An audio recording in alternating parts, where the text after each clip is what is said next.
Hello, everybody, and welcome. I'm Dippy. I'm Dadley. I know I'm Dono. Sorry, I was reading a text message from Jesus fucking Christ. Hi, I'm Dono. I'm sick and my brain's not working today. And we're the Dapper D's, the only show that knew that you didn't have to get into a submarine to go see the Titanic. Yeah. We still haven't been able to nail the intro. And welcome back to the show within a show. That's all about us yapping about our lives. This is the Dapper... Pretending to be a show. The show pretending to be a show in the show with a show. It's called the Dapper Discussion. This is a monthly podcast episode that we do to just talk about our lives and things going on in them. But before we get into the episode today... we have a couple of sponsors and shoutouts we'd like to make, starting with Dubby.gg. Dubby. Oh, Dono, you got this, or you just doing some I'm doing. I'm freaking. If you want me to, I'm like. Dubby.gg right now is an energy supplement, and it will probably be that tomorrow as it well. It could be cocaine later, but you know. And it probably will be tomorrow. It's an energy supplement. You just pour it in water, shake it up, and it gives you all the energy that you need to get you through the day. I'm on the W.GG website right now, and right now for $40 you can get a massive tub of Chef's Choice Energy Tub. We surprise you. You get a random flavor, and when I say $40, it's actually less than that, because using code ANIpod, ANIpod, gets you 15% off your entire order, whether it's a mystery tub or you want a flavor like Calio cream, or they have what else do we got? The orange dreamsicle one is really good. They have s'mores flavor that you mix with milk. What? Yes, they do. For hydration? Well, I guess, yeah, milk, chocolate milk's actually really good for after gym. Galaxy Grenade is looking pretty good. That looks tasty, so go give it a try. Even just go search their website. Just poke around their website. They got some cool shit. They have really pretty shakers. They have anime collaborations with Free Aaron, Chainsaw Man, and Solo Leveling. And there's new ones coming. I just saw it. Oh, we got an email for a new one coming. Mm-hmm. I don't know if I'm allowed to talk about it then, actually, because that was probably read the email first. You got the email. I don't remember what it was. So. Oh well, fuck you. I guess. Fine. Let me. You didn't do the depth of the stuff. Hey, when was the last time we checked the ANIpod email? Use the code ANIpod, we're that's not gonna ANIpod at checkout to get 15% off your next purchase on W.GG. That's W.GG. Thank you for giving us the energy to talk about stuff. And we also have Harris Heller has finally updated his website at streambeats.com. He has a whole new front page, and you can do all kinds of cool stuff on his website now. So you can go to streambeats.com and you can download from the #1 DMCA free library of safe music for streamers. With over 1,691 tracks across 9+ genres. They are all DMCA safe, royalty free, and built for streamers. Use it, abuse it, it is yours forever. So thank you to streambeats.com and Harris Heller for being the music to our ears. I downloaded a new album today for the episode today, Moonwalk from his house mixes. From his home. He's in his own house. Yeah, his you can house too. tracks. Not his house, but your own house. Yeah. We gotta check this email more often. Oh, yeah, we should do that. But until then, thank you to Streambeats and Harris Heller for being the music to our ears. Check out the I jumped into halfway through the spiel. Stick around to the end for the upcoming schedule of episodes and shows.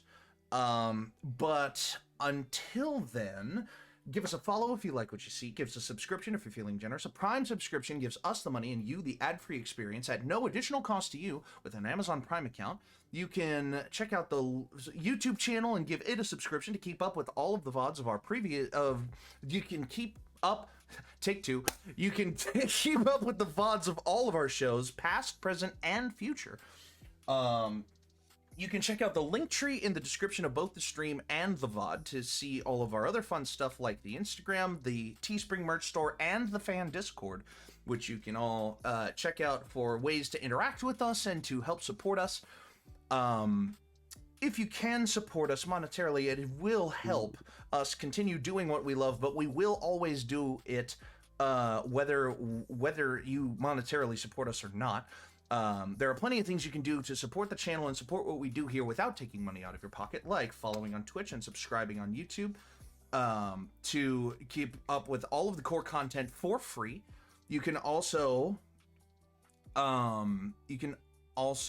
interact in the chat on Twitch and in the comments on YouTube for Free.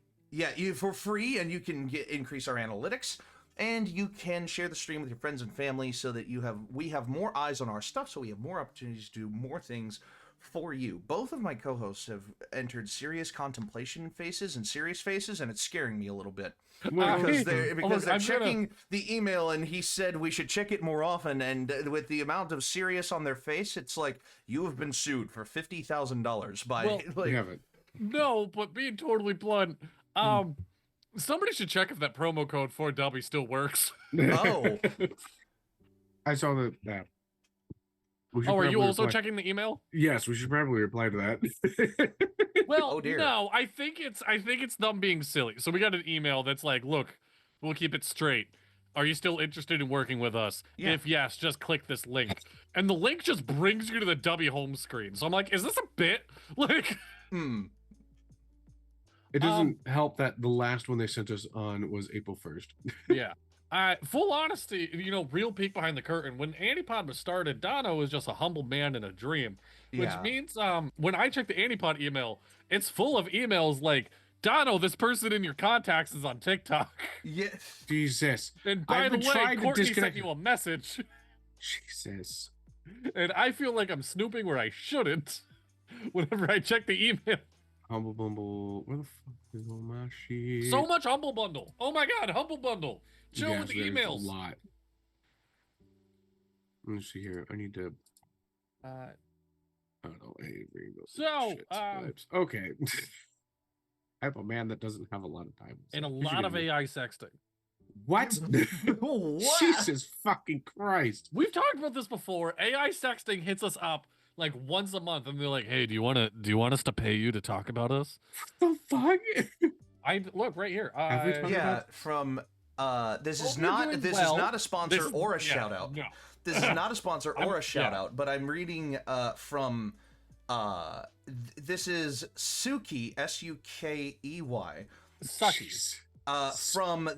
From this app, an interactive fantasy It's- role-playing the platform fuck? where users chat with fictional characters and create their own. Unsubscribe. We really enjoy your Unsubscribe. content. We think Wait, your we style can would make work money. great for paid No. short-form video collaboration. For To create a unsubscribing short from that. video for TikTok, Instagram, YouTube Shorts, Where the Facebook, fuck or did this X come from? in a Evil way King that on- feels natural to your content. If things go Why the fuck well, am I there's getting also emails room on this for shit? long-term paid partnerships. These We should be could- going to my personal fucking thing. we What the could hell be is going getting on? To Buddy. stop receiving emails, reply not interested. Why am I getting? Oh, okay, that's my brother. Don't. Oh yeah, by don't the go way, I need to Japanese. shout out my brother's YouTube channel. He makes let me get the fucking thing. I should have been more prepared. Welcome about to this. the Dapper D is the only show that actually decides we have to act as a business while we're on camera. The only show that Jeez. is doing It's the only business time we get on time to do this stuff. I'm Oh, yeah, he probably deleting all the messaged me. emails, by the way. Please do. That's why it's going down. Got it. Cool. I'm like, what the fuck is with all this? Like, how am I losing emails here? This is on. I'm looking on the Gmail account. Yeah, Yeah. yeah. this Is there all Gmail, another? Okay, yeah. Oh yeah. Do. What am I gonna say? yeah. So how's everyone's week been? It's been very pretty good. It's been pretty good. Second. Okay. What? If I star them, do they get deleted? No, that means that you star them and save them for like their important emails. Nope, I starred them and they got deleted. Thanks. Yeah. Oh, okay, never mind. Well, fucking. Let me go I'm back to dumb. deleted because I need that. Oh god, Wait a I'm not gonna minute. find it. I'm not gonna find it. Oh well. What? From November 30th, 2025. Hey, Adventures Ant. We wanted to give you a small but important update. Your creator code will now take 30% off for anyone who uses it. Jesus. Wait, really? We're doing this for one reason. We want to give you a boost to your code, your orders, commissions, and overall footprint inside the brand. Stronger discount makes it a lot easier for people to finally try W with your code. Damn. Oh, sorry. This is valid through November 30th, 2025. We gotta check So- the email more often. So for 10 days, 6 months ago, you could have used W.GG's code ANIpod to get 30%. Yeah, we need to check more often. All right. I'm checking if our code works right. Jesus. Now, by the way.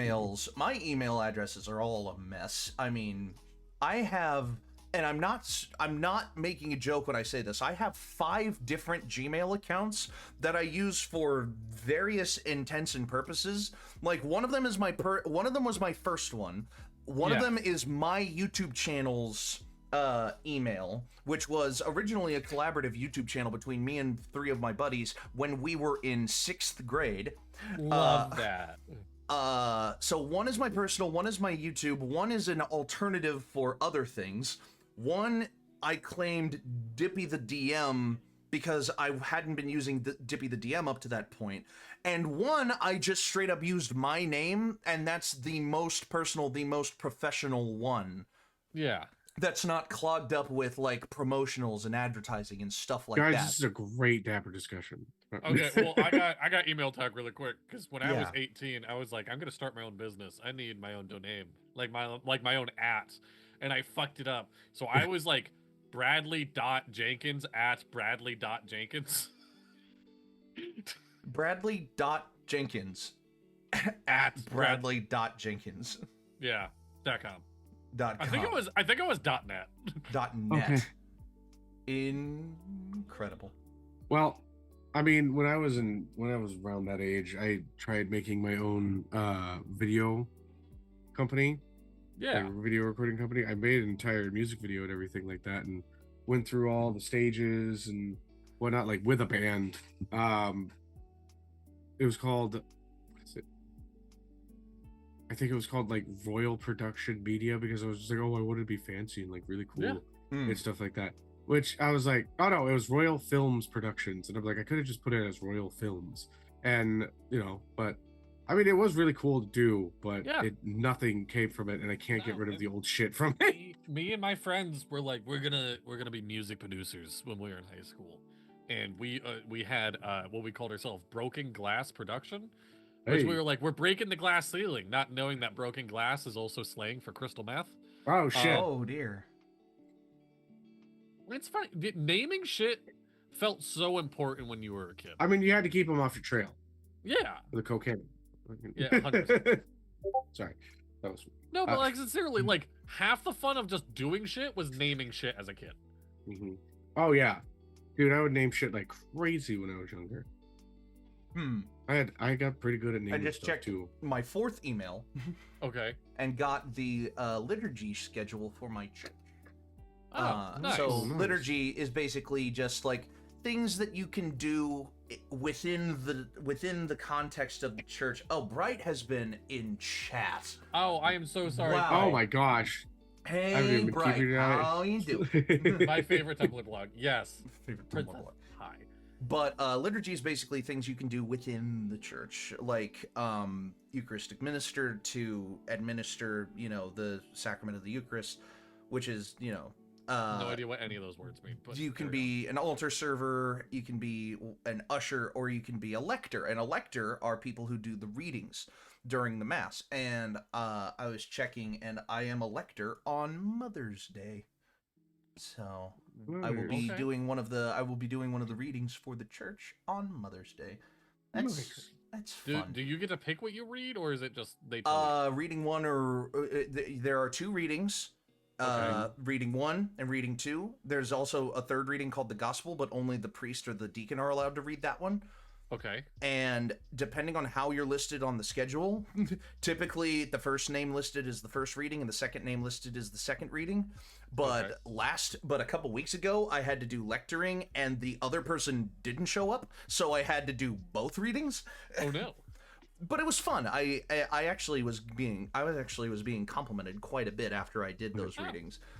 Even to the point of this week when I went with my mother, I sat down with her and this guy like really aggressively taps me on the shoulder, and I turn around and it's an old guy, and it's like, old men specifically have a very hard time regulating like speed and pressure of their force. speed and pressure of their like shoulder taps or whatever. I turn around to look at him and he goes, "Well, I tell you, I've been going to this church for so many years up to this point, and you have got to be one of my favorite readers that I've ever seen." And I'm like, and it just makes me feel more vindicated that my voice is still my best tool. Like, Yeah. Oh, I totally get that. Yeah. I'm proud of you, Dippy. I'm proud of you. Yeah. I have a really good time when I get to read. You're doing a great job. Yeah, I'm having a great time. All right. Sorry. I have moved the chat off of Dadley, so now, Dadley, you're not going to get covered up by the chat. Nice. You're a Mike Wazowskiing me? No. Almost. Okay. But now we have I an was actual talking- Dapper discussion to start. Yes. Yes, and I was going to jump into this because we were talking about it. Making a joke about the Titanic and the submarine in the very beginning, before the emails so rudely interrupted us and became the topic of discussion. Fuck them emails. Don't actually fuck your machines. That I'm sure there's a virus in that. Good files, do your thing. There's an app for that was willing to spend us money.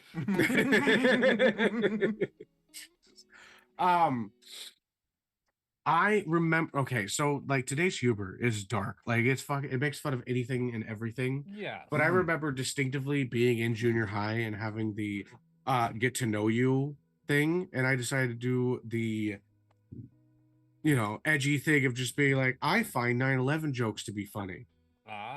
And this was like in 2008, and people were like, "Oh, you can't say that shit. Ooh, that's terrible." And me, I'm just like, this world's already shit. We're just gonna get to it. Like, I'm just on by, like, everything's gonna go to it. And now everybody fucking jokes around about that shit. Yeah. Constantly. I'm just like, all right, hey, cool. Look at me. I'm ahead of my time. Yeah. But yeah. I was a weird kid in high school and junior high, and now I'm just cool. The I'm fuck's glad with you that? think so. I don't know. I'm really There's dust on. honestly now I'm just I on. apologize. At least that's what my younger coworkers say to me. I just what did I do? Nice flare. I made a James Cameron film. Oh goodness, lens flare. No, Oh, okay. So get out of here. I don't want. what are we talking about, sun. boys? Where are we dropping? Where are we doing? dropping? I don't know. It's been How's your week been? I'm trying to go to college. Yeah. Really? Can I Get borrow that degree? $41,000? Oh. Can If I borrow $41,000? I had Which is- $41,000, we would be doing this. That is probably. fucking so cheap for a bachelor's degree. To be fair, Oh, that is like. Are you For talking a like full all bachelor's- years? Oh yeah, full that's not bad full at all. bachelor's degree, 41 grand. Not terrible, but like All right, this is actually real fucking advice from someone older than me and then someone younger than me. It's a perspective of generations. How much research is enough to be like, okay, this is what I'm gonna do? Because I've been researching colleges for genuine like 2 years, and I don't know when's the stopping point of research. Well, when I went to college, the reason that I went was because my mom was basically like, you either pay rent or you go to school. I'm like, all right, cool. And then I ended up going out of town for school and lived somewhere else, and that was fucking awesome. But like, I don't know, like I didn't do any research. Both of those schools that I went to were just like, you have to go here. Like, okay. And then I got an awesome education. Usually it depends on like what you want to do, I guess, but ultimately it really doesn't fucking matter if you're just gonna work in your own fucking town. The biggest thing is to get the degree. You don't have to you don't have to go to Yale to be a teacher. No, that's what I was gonna say. There's a weird part of being a teacher that nobody talks about, which is any bachelor's degree counts. You can get any bachelor's degree and then take a 6-month class on how to be a teacher, and you're just allowed to teach middle school and high school. So there's a part of me that's like, at least in Connecticut, I maybe different in elsewhere in America, but in Connecticut, any bachelor's degree and then a 6 months how to be a teacher course, and you can teach anything. And there's a part of me that's really like, should I just like looking this up right now? Yeah, go get like an art history degree. Like, there's a fucking state where like currently it's just like, oh, you just have to take a 6 months course or whatever to become an actual teacher. Like you don't have to have a degree or anything or a finished like high school. And I think it's Kansas. College professor. Oh God, that you have to have like a specialty in it. How do I word this? The bar of standard education is lower for a college professor, but life education is higher, if that makes sense. You have to have like essentially, I think you have to be, it seems 60. Like professors are like, they had something that they studied in their life. Granted, some people are just like, oh yeah, I went to school here. You'll need at least a master's to teach as a college professor to get the GRE, apply to universities, complete the FAFSA if you need loans. It'll take you about 2 years to complete your thesis and graduate with your master. Wait, I already did a thesis for my honors program though. You'll need another one. Like, you need a master's. I need another one, a master's thesis, yeah. Dude, you gotta probably get paid so fucking well to be a college professor. Why? How much do college professors make? A law professor, the median salary for a law professor is $127,000. That's good money. That's good money. That is, but yeah. I would have thought that would have been a lot more. That's $61 per hour. Mm-hmm. I know people in trade that gets more than that. I mean, yeah. But that's also trade. Trade is dying. Yeah. If you guys had to go to a trade is absolutely, oh my God, the amount of people not getting educated in trade is fucking staggering. Yeah. Well, I mean, yeah. If you had to go to a trade right now, like we all had to be like, all right, we're hanging it up. We got to go get a blue collar job. What are we doing? Honestly, I mean, the three of us, we're starting a trade company. The Dapper D's plumbers, the Dapper D's carpenters. What are we? Honestly, I thought about it and I would have done plumbing. I feel like carpentry. I feel like I would do carpentry pretty well. I'm so not answering the question I asked, but now I'm already thinking about something else. We could do one of those HGTV shows of us flipping houses. Look, I'm too traumatized growing up doing like home renovations. Dude, I grew up in a white family that also had 6 kids, and my mom always had a project going on. Yeah, you're free labor. I know. My mom had 6 kids, and she's like, what's the best thing I can get out of these kids? Free labor. And then she still tries to do that. CDL or welding? I know how to weld. I can weld things. Not CDL, is CDL I feel like driving CDL is driving a semi truck, right? Yes. Here's the thing. I could absolutely do that. All 3 of us in one semi truck. The reason I chose plumbing. Yes. Is because when it comes down to it, it's one of the things that is going to be the most helpful at home. Yeah, that's totally fair. If you can be an electrician, you can learn basic electricity and stuff like that. Yeah, and fix things up, or you can like have a buddy come in and stuff like that. But when it comes to plumbing, I want to know how to fix my shitter. That's if fair. things go bad. It's a lot. Like I would much rather be the person fixing that than hiring some dude to fucking do it. Yes. Because what the fuck's down there? I don't want you to know. I've been shitting Sorry, I'm just fucking. Dapper D's. I'm trying to think of our HGTV show now. Yeah. Is it like decorate or destroy? Do we tear down the house or fix it up? Burning down the house. Why not both? ¿Por qué no los dos? Why not both? Did you know that you can get approved for a renovation loan? Okay. For a house if you just leave like the front portion of the house. You can tear down everything else, but if you keep the front of the house, if you keep the face of the house, it's a renovation. Yeah. Not a fucking whole Dono does plumbing, Dippy does carpentry, Dadley does welding. How does welding help build a house? You need welding for some plumbing jobs, yes. And for like framing jobs, and for like framing and stuff, yeah. We're building factories. Honestly, I can't think of many things that like welding needs inside your house. Well, then Dadley would have to be the electrician. Within a shop. I want to be the interior designer. You stupid!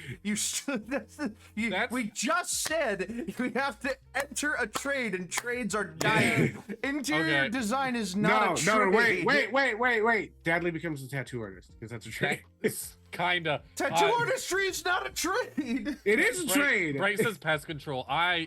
Actually, knowing how to do pest control is do pest control. Yeah, I did. Well, it's so handy around the house.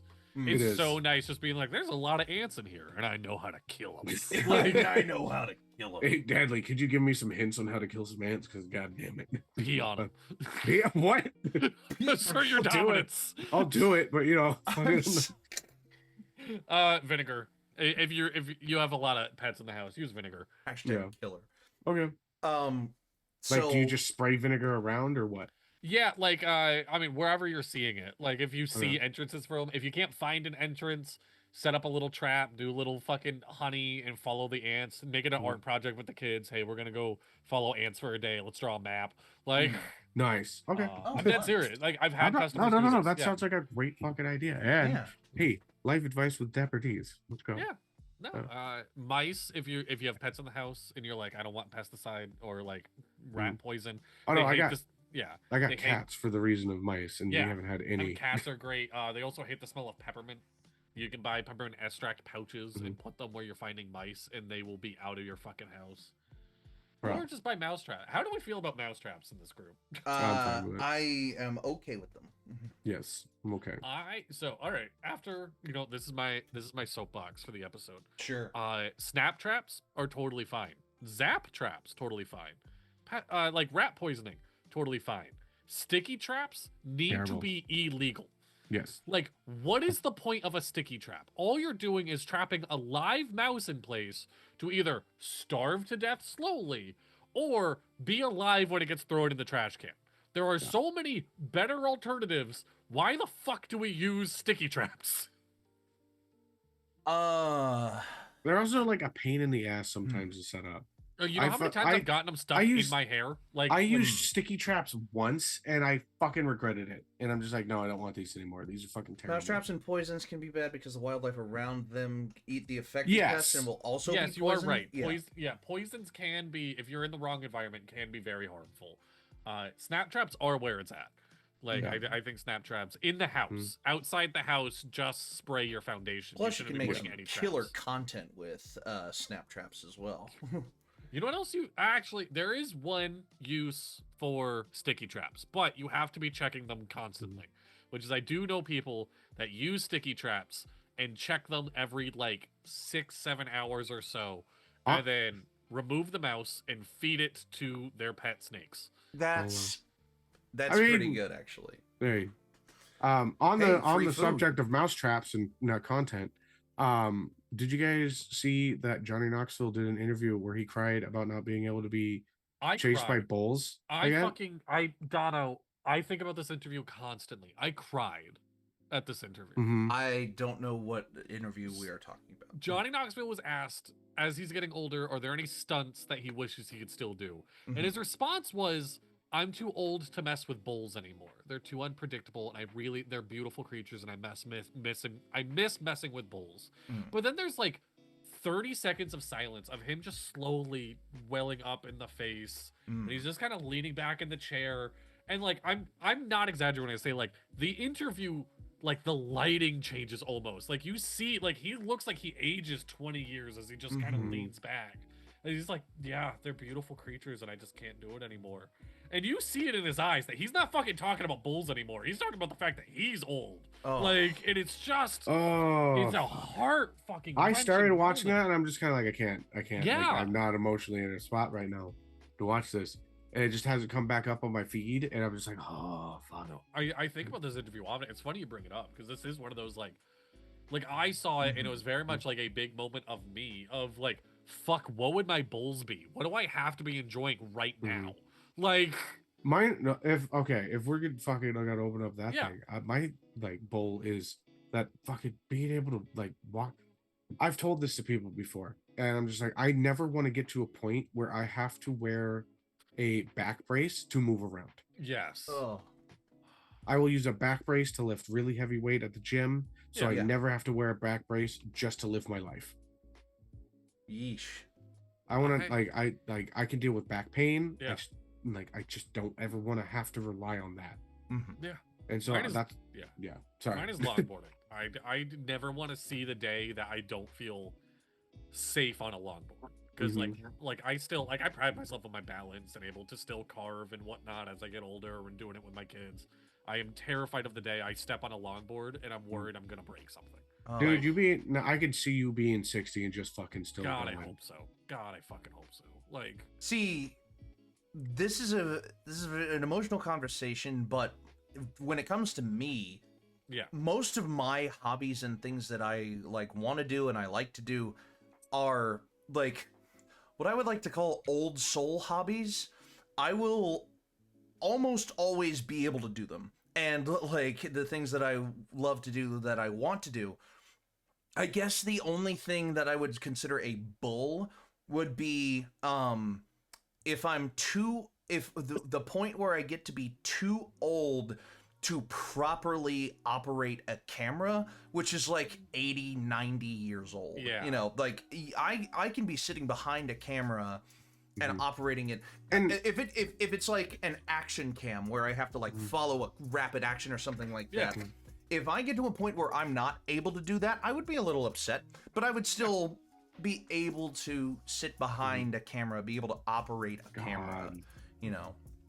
It's one of those things that I'm like, it's I don't have too many extreme things that I like, because you could be a boomer and still you could be boomer age and still kind of like you can still really bomb around in a car if you're a car guy. Oh yeah. And which I learned you like to do. I think like what this is like hitting me on and subject wise with this is really like the bull is also the thing that people notice. Yes. It's the thing that people like. It's when you stop. It's the thing where it's like you're known for doing this and you can't do it anymore. Like Johnny Knoxville took on so many bulls. He did. And that was like his favorite thing to do in every single one of the Jackass films. Dippy, I know you for being like, oh hey, like when I tell people about you, I'm just like, I know a buddy that does camera work and I chat with him all the time. He's really fucking cool. He's done like all these cool ass shows and stuff. And Dadley, I freaking talk about you, and you're just like, I do bring up a little bit of your past, but like just to be like, you talk about me doing cocaine more than I talk about me doing cocaine. Honestly, I don't bring up the cocaine part either. So I do talk about the feet thing. So like, that I hate feet. Honestly, if there was a day where you loved feet, I'd be like, God, I don't know this guy anymore. Yeah. This is my friend Bradley. He hates feet. and then Bradley's just sitting there like, oh yeah, hate him. And then you look, and then like the phone glow is like below his, like the phone is glowing below the desk, and he looks down, and we cut to the camera over his shoulder, and it's just Feet Wiki, like myfeetwiki.com. And he's doing exactly that face that he just made. It's just, it would be, oh man. The day he stops hating feet is the day he dies. The day I'm on the Dapper D's and I'm like, guys, I think I actually might like feet. Like, you know the Bradley to shoot. Like, like there has been the doppelganger found. Yeah, the doppelganger has been found. Oh my god. Fucking god. I'm sorry. It does make me happy that I can play, like, I could die playing D&D. Like, I could be 110 in a bed and still being like, I roll to attack. Like, Yeah. Oh, dude. If I lose my sense of, like, imagination that I have. Oh, shit. Oh, yeah. Like, your mind That's the thing that I hope sticks with me until I'm fucking 90. Like, is my ability to imagine. Like, to sit down at a table. Like, because you can just roll a dice. Yeah. And to be able to, like, speak and say the ideas and things. That's something that, like, I'm going to open up about this a little bit. It's something that Alzheimer's runs in my family from my dad's side, and I've seen the way that it affects my grandma. And Alzheimer's is also a part of, like, diabetes. And so I did not know that they were linked. It's type 3 diabetes is technically what it's put under. I had no idea. Wow. And so my dad has had diabetes and he's beaten it. And so one of the things that I've really, like, part of the reason that pushes me with my health is the fact that I don't want to develop that. I don't want to have that. And then it's going to affect me later on, and it can lead to other shit. And just, it's like, I never want to lose my sense of whimsy, even in all the stress. I love being able to take a second and just play and imagine and to practice using that part of my brain. And so that's why I love playing D&D for that reason. Yeah. And so like if I were to lose my mind, if I were to lose my ability to speak and use my whimsy, I would not be me anymore. Yeah.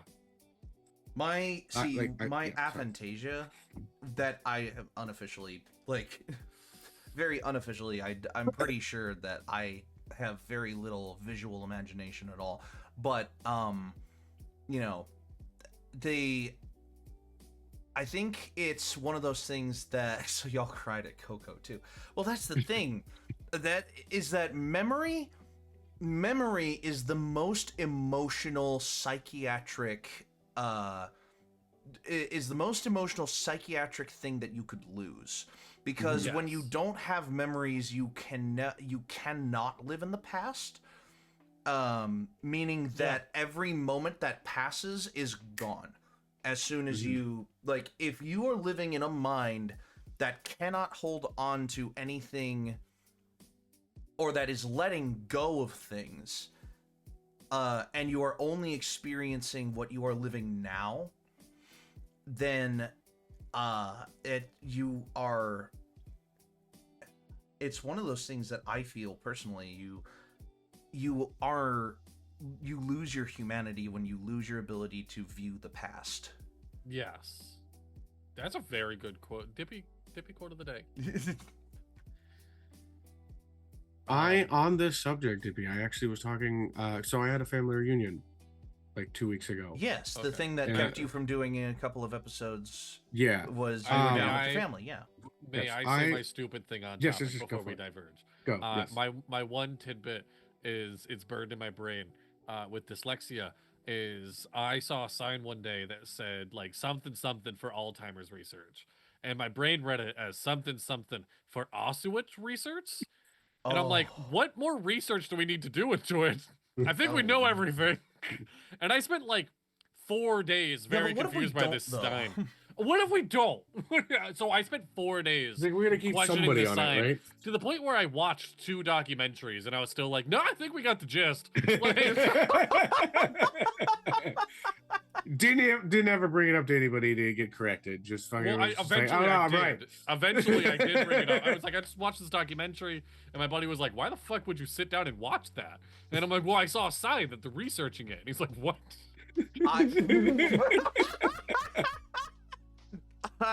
Okay. So actually, semi-pertinently to that, before we diverge again for Dono's Yeah. family Well, reunion. I was going to diverge. I was actually going to go Oh, my bad. deeper into the subject that you were talking about Sure. with the memory. Never mind. And Yeah, the go fact ahead. of just like, because Dippy, one of the things that I deal with is I have a lot of trauma-based memory loss. I can't remember a lot of like my past. A lot of it is emotionally tied, and so it becomes triggered into like memories. Yeah, for me, this is something I think I've brought this up before, but I haven't been talking about it. If you have, it's been a while. Yes. But with something that helps be kind of like the way that my brain works is I've brought up the fact of just like my brain is kind of like a bunch of filing folders. It's all closed off until something triggers the memory to come out, and then I can open get it the up and folder, and then I can go through the entire memory and everything. And so like I have all this knowledge, all this education, everything that I on a normal basis don't have it open to me all the time. But until it comes to the point in time where I actually need to use it, and then sometimes I don't get to use that. But not like I can't just sit here and just be like, oh, what can I do? I have to have something in my face to be able to let me know what's going on. Yeah. And so sorry, I was reading the chat. And so a lot of the times I do find myself living within the moment. Yeah. And I found beauty within that because that makes me appreciate what's going on. Speaking of appreciating what's going on, let's appreciate our guest today, Stealthy Chaos. Ooh, coming on in. Hey, Welcome Stealthy. in. Hi. Hello. Oh, hey, I forgot that you got a new setup. Or that, well, I guess do. you got... Yes. You look... It's very blue. Dabba dee dabba da. That would be because the yellow lighting. It's actually a purple wall. Oh, really? Welcome, Stealthy. Hi. Hello. We're talking about things we're afraid we're gonna get too old to do. We could change it now, though. Yeah, that was probably a good time I to was get like, out let's of change it. My birthday is on Saturday. I'm already old and I feel it. So like, God. Okay. Then I'll ask my question that I asked these two Happy birthday to before you. the stream. But I'll ask it to you, Stealthy, and then they can answer it with their answers. Stealthy, how bad does an apple have to be before you won't eat it? Like, what is it got to do? Here's my thing about apples. Like, it's a texture thing. So, like, if the apple is like squishy in any way, no. But if it's like Don't a justify mealy, it. Just fucking go. Go off, girl. it's like so like it can't be squishy and it can't be mealy. So like if it's either one of those two things, I'm out. So like if I'm I take a talking bite like, into does it, it need it's to like have a like? If does it have a bruise? How bad does does it an have like a apple little have cut on to it? look? Yes. how bad does an apple? So if Like, it's got you're a big just ass looking bruise, at it. no. Big ass bruise? I'm out. You're not gonna eat the other side that doesn't have No. bruise or anything. Okay, you're not even gonna touch Absolutely not. it. Into the trash. Got it. Into the Okay. trash. Next person, Dippy. I will take an apple with a cut in it, with like a divot in it. I will not. Most of the apples that I get don't really bruise, like until you take a bite or take a cut out of it and you see the flesh is bruised. If the flesh is bruised, then I question it a little bit, but I don't really like stop eating it because of that. But you know, there are some pretty fucking nasty looking apples. Yes. Like, so you're like, so if it has like a little bruise, you're gonna like cut it out maybe there and then go down to the part and probably, eat around yeah.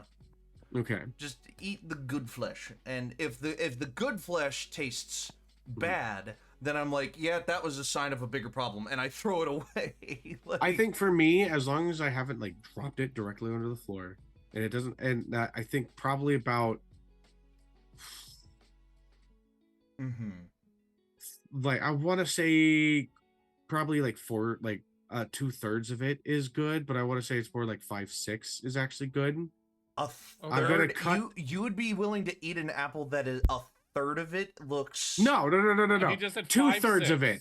Like I would take off, that 1/6 or that 1/3, Yeah. and then eat the rest of it. Like I'd probably be okay with that as long as it's on one side.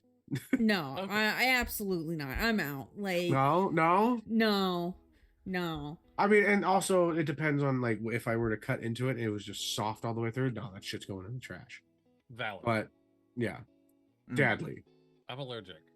Oh. Oh! 0. It could be, you could bestow to me the best apple I have ever seen, and I have to go, nuh-uh. Like, literally.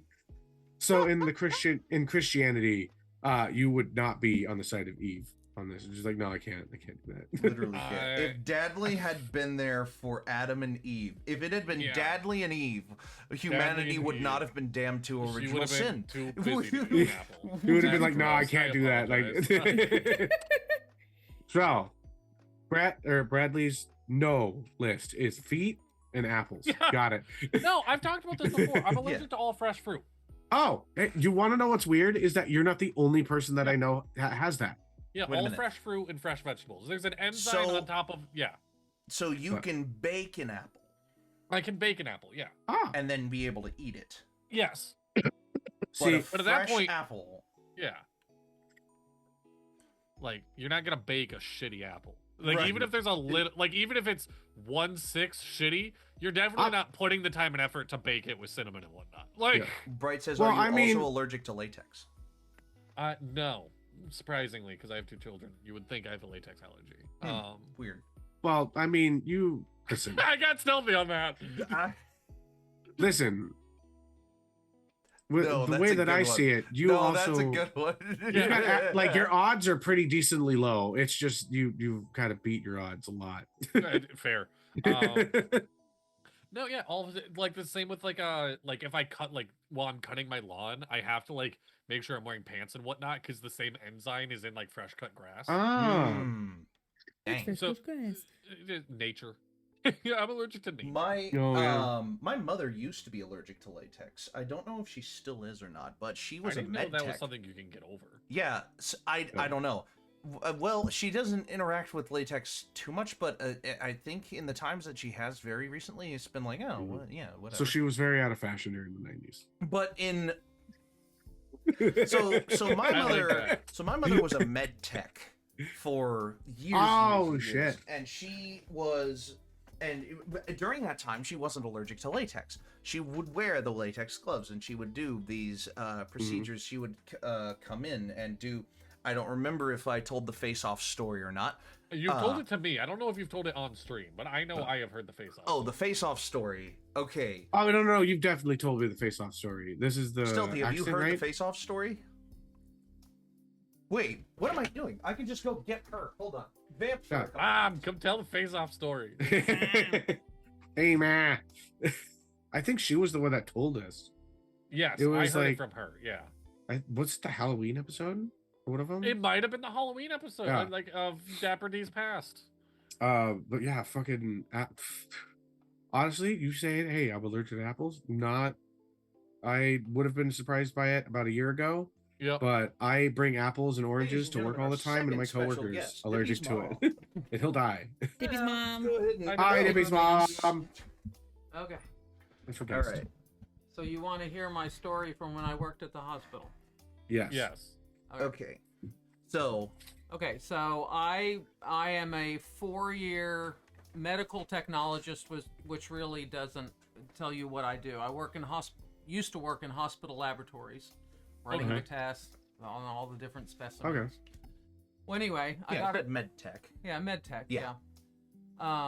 So I got a call from the ER to come over to draw a BA, a blood alcohol. Mm-hmm. So I went over and I'm getting my gloves on and I lean into the door to open it, and it was an accident. I knew that much. And when I walked in, they were turning the body over because the dead person was laying more on his side or stomach or something. So I push the door open and look, and as I do, they turn him over and his face goes blah. Uh-huh.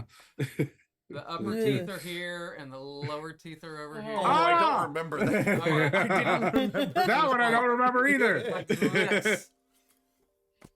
And I said, okay, I'll be back in just a minute. So I went back out in the hallway and I'm waiting. And they said, okay, you can come back in now. And they had flopped his face back over. So the only reason that this came up was because you used to be and maybe still are allergic to latex. Yeah, I developed my latex surgery from the hospital because I wore latex gloves for 10 years. You had an overexposure? Yeah. My hands, by the end of the day, my hands would be like a lobster red. Wow. And I kept calling Central Supply and saying, can you guys get those new non-latex gloves? At the time, they were almost unheard of. Well, I don't know. And I finally, after them kind of hemming and hawing for long enough, I finally went up to Central Supply at the end of the day and I said, can we please get the non-latex gloves? And the woman who runs it looked at me and she said, oh my God, Patty, I said, this is what latex does to my hands. Yeah, so we finally got those. That's crazy. Yeah. Anyway, but the story about the guy with the flop face. Yeah. He was one of our, this was in Savannah, Tennessee, which is down the road from where we live, but that's where the hospital is. I worked there, worked in Savannah, shopped in Savannah, go to church in Savannah. And this was when, like 80s before? No, this would have been... You were already married. I was still working, oh yeah. Yeah, so still working this was like after... second shift. Late 80s, early 90s. I was still working second shift, so that means it was 92 or 3, maybe, something like that. I finally got on day shift after that. 6 years before I was born. Yeah. Okay. So the story was, he was one of our regulars in Savannah. He wasn't homeless, but he wandered around the streets a lot. He drank a lot. He was one of our resident drunks in town. Got it. And it was at night, and at one of the major intersections in town, there was an accident. So he thought, I'll help direct traffic around the accident. Oh my God. Oh no. So he's out in the road. See, when I tell the story, I tell this part first, and then the... Yeah, he's out in the road like, okay. And this car comes along and hits him, and his face hits the place where the roof and the windshield and the door, that corner. Oh. Apparently he hit that corner, and that's what exploded his face open. Wow. So I had drawn blood alcohols on him before when he was a living person. And you can draw blood from a recently deceased person up for a certain amount of time because, but God, I can still picture that. Yeah.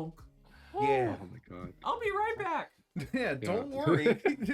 I'll be out. I mean, go you for having the professionalism to be like, I'll be right back, and then go out into the room and whatnot. I'm gonna very quickly grab a clip for the thumbnail. So I'm gonna grab one for Stealthy here in a minute, but just like I'm just gonna try to isolate you so that I get a good. So anyway, if on a completely separate thing, if there's like a zombie later with a flop face, we have a. We know where they came from. We know where that came from. Yes. That honestly makes me remember the story that my wife tells about how when she discovered that she wanted to be a first responder. Who you want? Okay. Which she never got to be able to. She's got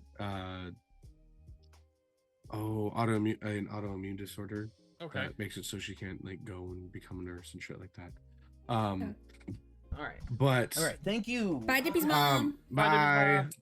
She was out trucking with her dad, and they were on the freeway, and it was really, really foggy and dangerous. And all of a sudden, a crash happened within the dense fog, and her dad stopped, pulled over, parked the truck, told her, "Hey, do not get out of here. Do not cross the street. Fucking stay over here." And he goes to the accident to go start helping out. And of course, my wife, being who my wife is, did not listen. Are we about to go to a break? And there was a cliff, and we started hanging on it. Don't go anywhere. We'll be right back after this. Sorry, I should have said something sooner. Yeah, don't go anywhere. We'll be right back after this short break.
Oh, sorry, you guys heard that?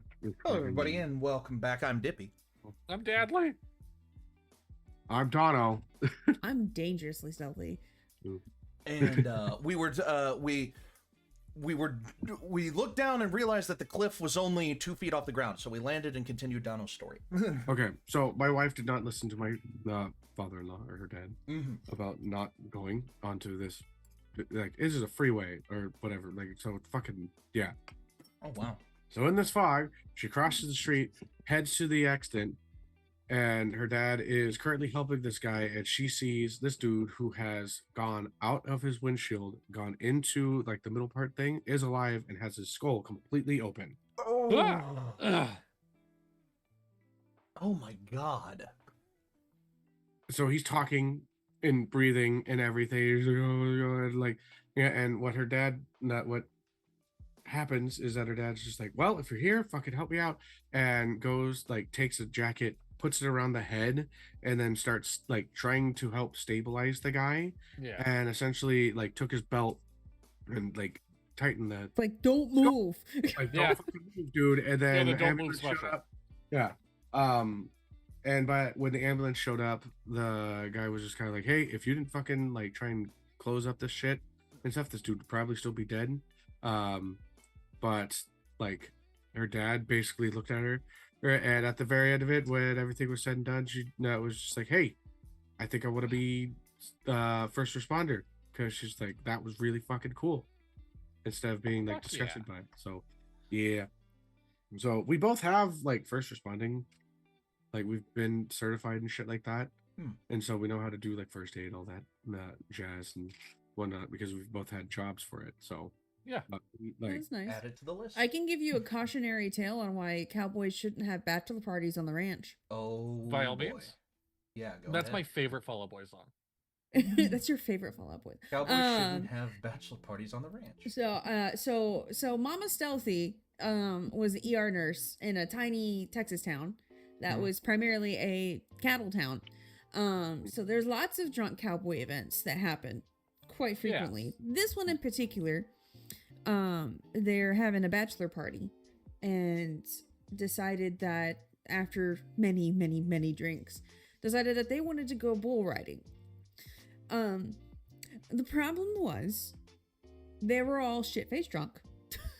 The other problem is this was not a ranch that raised riding bulls, like bulls specifically bred for bull riding. Yeah. So fun fact, bulls bred for bull riding get their horns trimmed. Yes. Frequently for it, and there's this like all of the safety and on. No. These men raised longhorns. Ooh. Oh God. So they took a longhorn bull and decided that they're gonna go bull riding, and it wasn't the groom. I think it was like the best man or something. Ooh. Tried to go bull that riding. These men decided to die. 1,000 ways to die with Rob. And I guess it had like first couple guys were okay, and then I think it was the best man. I'm assuming it's the best man. Hops on the bull, and gate pops open. Bull freaks out. Guy obviously can't hold on, but he ends up getting gored.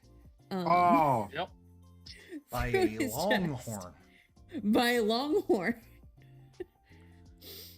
So, all hell breaks loose. They ended up having to put the longhorn down, unfortunately, because then they needed to saw the longhorn off and still keep it in him so he can breathe. And fortunately, someone was sober enough to duct tape over both sides. Okay. Of the wound to make a seal, so that way his lung didn't collapse. Oh, but horn in, hollow, air is leaking out of lung. Yes. Out of the hollow horn. Oh, fuck. Yeah. So that was fun. But no, it went through him. So it basically had to it went in and then out. Oh shit! Oh, see, I was imagining impaled and then sawed off with the horn still in him. No, all this the way motherfucker through. All his back blown out. Seriously. Yeah. All the way through. So it was more the just trying to keep his, because it would deflate his lung otherwise. Yeah. So anyway, so it's all the way through. Meanwhile, he is so drunk that they really debated on whether or not they should give him pain meds. His blood alcohol was so high. Yeah. Because he had no clue he had been gored. Oh my god. And they can't lay him down on the gurney. Yep. Because he has the horn. And this is a tiny town in West Texas. Like in southern West Texas. The hospital that my mom was at was not equipped to handle this. So my mom gets tasked with babysitting this guy while he's drunkenly telling her about livestock longhorn cattle raising practices. And she's maintaining his morphine drip. Yep. So my mom got a thorough education in how to raise longhorns in a tiny town in Texas. And this guy is really lucky, and he has a hell of a story. Yeah. But reasons why you shouldn't get drunk on a ranch and try to go play with the several 1,000-pound animals. They look cute and cuddly. They're not. You know what's fucking wild is that I have a goring story. Oh, are you fucking kidding me? What? So my friend's dad, okay, there's this place in Utah called Is there any warning we should spit out at this point? There is death, but yeah. Oh god, I also thought you said my friend Dad. No, you had a friend named Dad. No, my friend's father. You had a son named Timmy. There's Timmy. oh god, there's an island that is in Utah that's near where I lived. Antelope There's Island. an island in Utah. Yes, there's an island in Utah How called the Antelope fuck does Island. that work? It's close to, it's around the lake and shit like that. Look it up. It's Antelope Island. It technically is connected to land. They just call it Antelope Island. Disney, fun fact about it, Disney wanted to buy it to put Disneyland on it, and they said, fuck you. Like Walt Disney was wanting to use it for it. Now it's a nature preserve. Why not to go to Utah? But her dad would every single day drive out to this island, or at least I think it was like once or twice a week, and run the whole thing several times. He was a big runner. Like he would run like I think he done many marathons, he had like a shelf in his house that was of every pair of shoes that he ran through. He wouldn't throw them away. He'd just be like, all right, this is gone now. I love that. I actually love that. Speaking of which, Dippy, put those dogs away. I fucking hate feet. I still know the guy. All right. Why are you looking? What are you looking at the dogs, bro? But he had like this man for several years had gone through many animal chases. Like he had been chased down by wolves, he'd been chased down by cougars and buffalo many times. And one day, he all of a sudden missed seeing a buffalo that came by and got him in his chest. And it got him like right here, went into the chest, and he got thrown out. Holy shit. Like the buffalo threw him and then started like he was able to. The buffalo Here's what's ran crazy off. about buffalo. Like, people don't understand how large a buffalo actually is. Oh, dude, they're fucking huge. They're and the fact that he's huge. outrun one is insane. But here's the thing. He didn't die there. He still had like 300 feet to get to his car, or like he had like a half mile. It was an absurd amount of space that he had. And he dragged himself to his truck because Antelope Island, you're not allowed to have your electronics out and about on it. So you have to keep your phone in your car. Okay. This is me with a buffalo in the Great Plains states. Yeah, that thing looks like it's about tiny. the size of you, but it's like probably 100 feet away. No, exactly. It was on the other side of a small creek. And I have put a picnic table, a creek, and 2 trees in between myself and this buffalo that was just chilling at this park. And I was still terrified because I saw how big it was with the naked eye, and I was like, Jesus, those things are fucking huge. So he got hit, like this buffalo got him, gored him in the chest, like in the stomach area, and he dragged himself to his truck to call 911, got airlifted, taken to I want to say Utah State hospital or whatever it was. So he got flown in. My friend then texted me, hey, my dad just got attacked by a buffalo. And my response to that text is, did he at least get a good swing in? I mean, yeah. I got no reply. Oh, no. The next text in the fucking text message is, my dad died. Oh. Oh, no. But it wasn't from the buffalo attack that killed him. It was medical malpractice because they sewed him up and then gave him muscle relaxers before making sure that everything had been closed. Yeah. And so the tightened muscles that were keeping him alive relaxed, and then he just internally bled. He would have survived otherwise. Goddamn. That's nuts, man. But like Oh he my fought like God. that, like hearing that, I'm just like, goddamn, your dad came fucking went out a goddamn warrior. Holy shit. If you had to get killed by a animal, what animal do you want? I think I'm going with like a whale shark. No, Specifically the one. No. I would hate to die to a sea creature. There's a video. I am not afraid of the ocean. I am not afraid of deep water. I am not afraid of the water at all, period. This one video, while I am watching it, will make me terrified of the water. Because it is a video of a blue whale swimming from below a scuba diver and swimming at full speed up to the surface of the water to breach. And it passes this man at the speed of an oncoming train. Yeah. And Yeah. then it jumps out of the water, and then 3 seconds later, like the whole thing lands in the water. Oh my God. I literally am terrified of the ocean while watching that video and no other time at all. Like that is something that I No. do not ever want to do, is be like I don't like the water that much to be out in the there that open long. ocean. Like I'm good I at being at the love- beach. I'll be in a- I do not want to go out that far. Fuck that. Sorry, Stealthy, go. It's like I will go on a boat. I will go deep sea fishing. I will go, like, I've been on cruise and everything. But swimming in open ocean in the water, absolutely not. I refuse to. I am not the fastest thing in the water. I know that. I'm heavy. I've had the unfortunate privilege of being at the beach and look over and there's a fucking shark while I'm bodyboarding. Fuck that, dude. No. No. Fuck that noise. Anyway, but to answer your question, bear. I always choose the bear. Okay. No. Bear. Okay, to finish what I was saying, is that I would pick the whale shark, but specifically the one from the big aquarium in Georgia.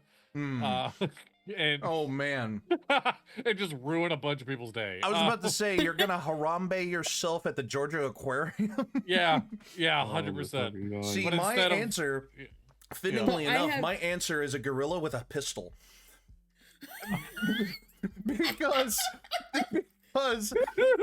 I don't want to die a painful death. And there is not a single animal that will give you a painless death except a gorilla smart enough to use a handgun. And that would be the way I would want to go.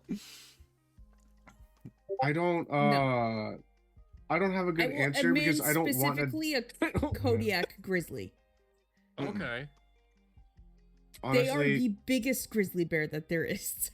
Jesus no, Christ. my honest answer is like probably like a tiger, which I know is going to be awful in the moment, but like that just add me to the list of like warriors that died like that shit. That sounds fucking cool. No, I want to any. Or you said any animal, right? Yeah, any animal. Velociraptor. No, so velociraptors are actually tiny. You want a fucking Utah raptor. Utah raptor. Bright says jellyfish, which is actually a great answer as well. That is also a great answer. On the subject of dinosaurs, what are your guys' thoughts on replacing our money, like the faces of our money, now from being people of history to dinosaurs?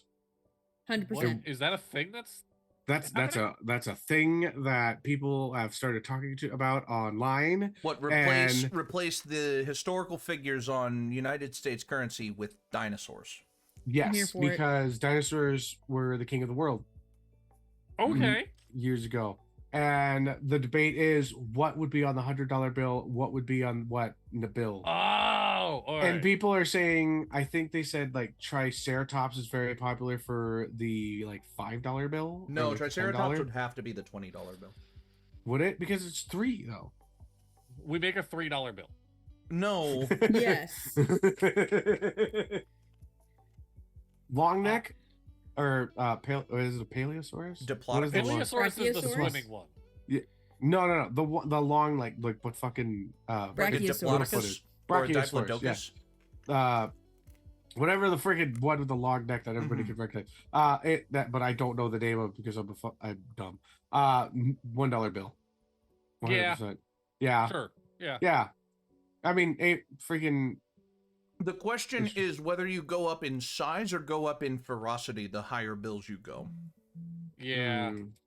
Because some people were just like T-Rex for the $100 bill. What's the one that had like a wrecking ball as a tail? Ankylosaurus? Oh fuck, I love that one. Yeah, I think he feels like a good 50 to me. I was getting 10 for that, honestly. Wildly different. It's $10 difference.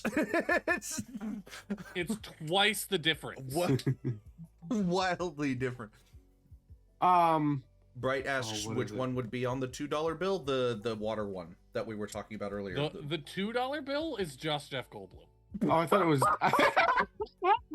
No, see, I thought it would be the pterodactyl. Here's the thing, this is why though. I didn't want dinosaurs on my money, because you were gonna make a Jurassic Park joke, and if you're going to commit to the bit, you cannot put the fucking. You cannot make the reference to a fictional character for real money. Weird on Charlie.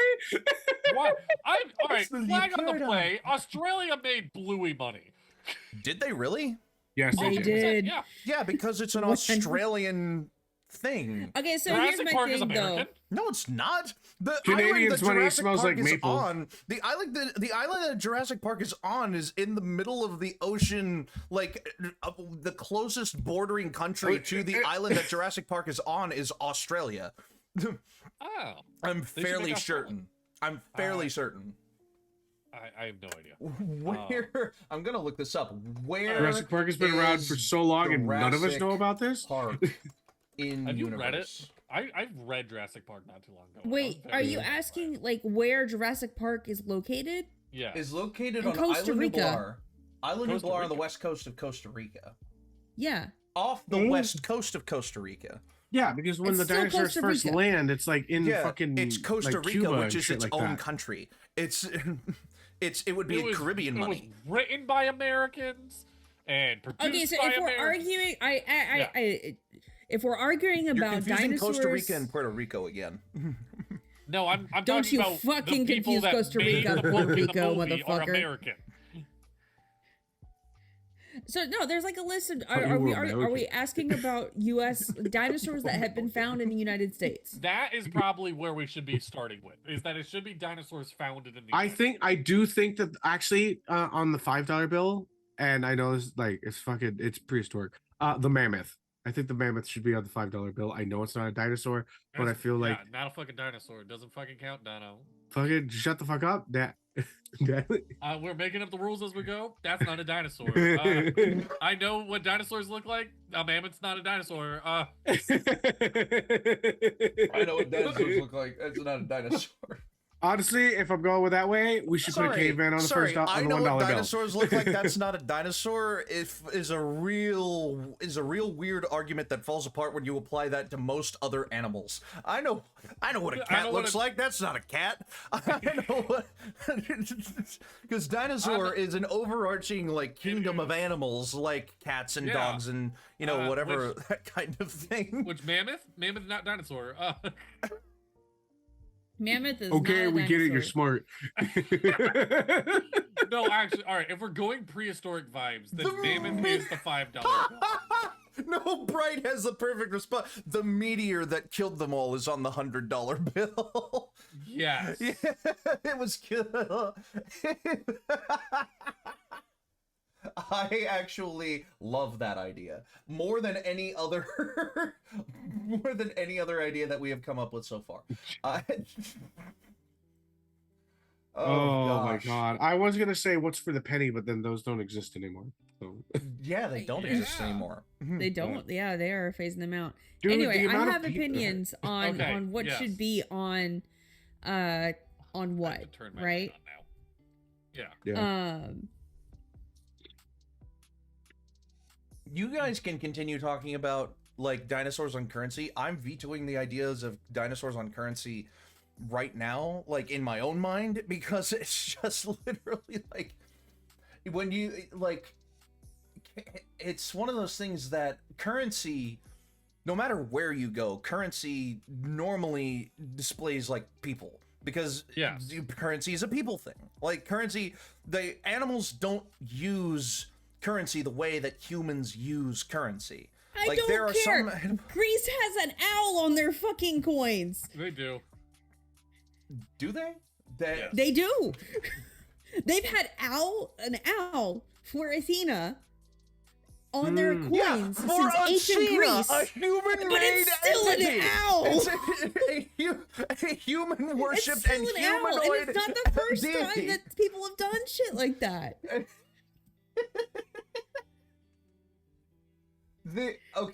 Drachmas did have lions on their coins, so Yes. okay, it's not out of the question that coinage and currency can be represented with animals. Britain's done lions and they've had fucking unicorns on there. They have. Yes, I've heard of that before. I don't know. Dinosaurs on currency sounds really weirdly stupid to A me. unicorn on currency. That's not a dinosaur. It's How is a dinosaur any less valid than a fucking unicorn, a mythical creature? because on dinosaurs are currency? real. Well, okay. didn't like You're the gonna look at me and picture. tell me that I'm Yeah. wrong. You're gonna look at me and tell me that I'm wrong? Her sister was a witch, right? And what was Wicked her Witch of the sister? East, bro. Well, she has a dragon on their flag. Princess, the Wicked Witch of the East, bro. Yes, there are dragons and whatnot, but we're not talking about flags. We're talking about Okay, money. okay. I need permission to share my screen. So Oh, Well, God. why? Well, yeah, you're gonna end. we're the- going Yeah, about, sure. we're looking at the dinosaurs found in the United States. I have the exact courtesy same of article. I have the number one source of information in the internet, Wikipedia. I have the I have the same article pulled up. North American dinosaurs. And this is a really, really long list. Like, there are so many. There's so... I was looking at the Natural History Museum, specifically the dinosaurs found in the United States. Sure. It's a shorter list. It has pictures. It has This one has Dippy. pictures, too. That one was ugly as shit. Most of them are, actually. Yeah. Guys, You're telling me you want this motherfucker on your currency? The He looks like- Pliosaurus? I mean, he kind of gives me Abe Lincoln vibes. Yeah, that's a He good could- $5 bill. He could free the slaves. I don't know about that. And the other part of this that we haven't really touched on yet, a lot of these motherfuckers look the same. Like, there are so many that actually just kind of look the same. Like, there are a tell me the actual, like, reasonable difference between these two dinosaurs. Like, there's, One's like, walking on his tippy toes. and the other is walking on his tippy toes as well. It's literally... They're just tiptoeing around. motherfucker. There's so I don't know, man. It's Guys, Okay. not to take this off topic, but this is slow. This is becoming one of my favorite fucking episodes of Dapper D's ever.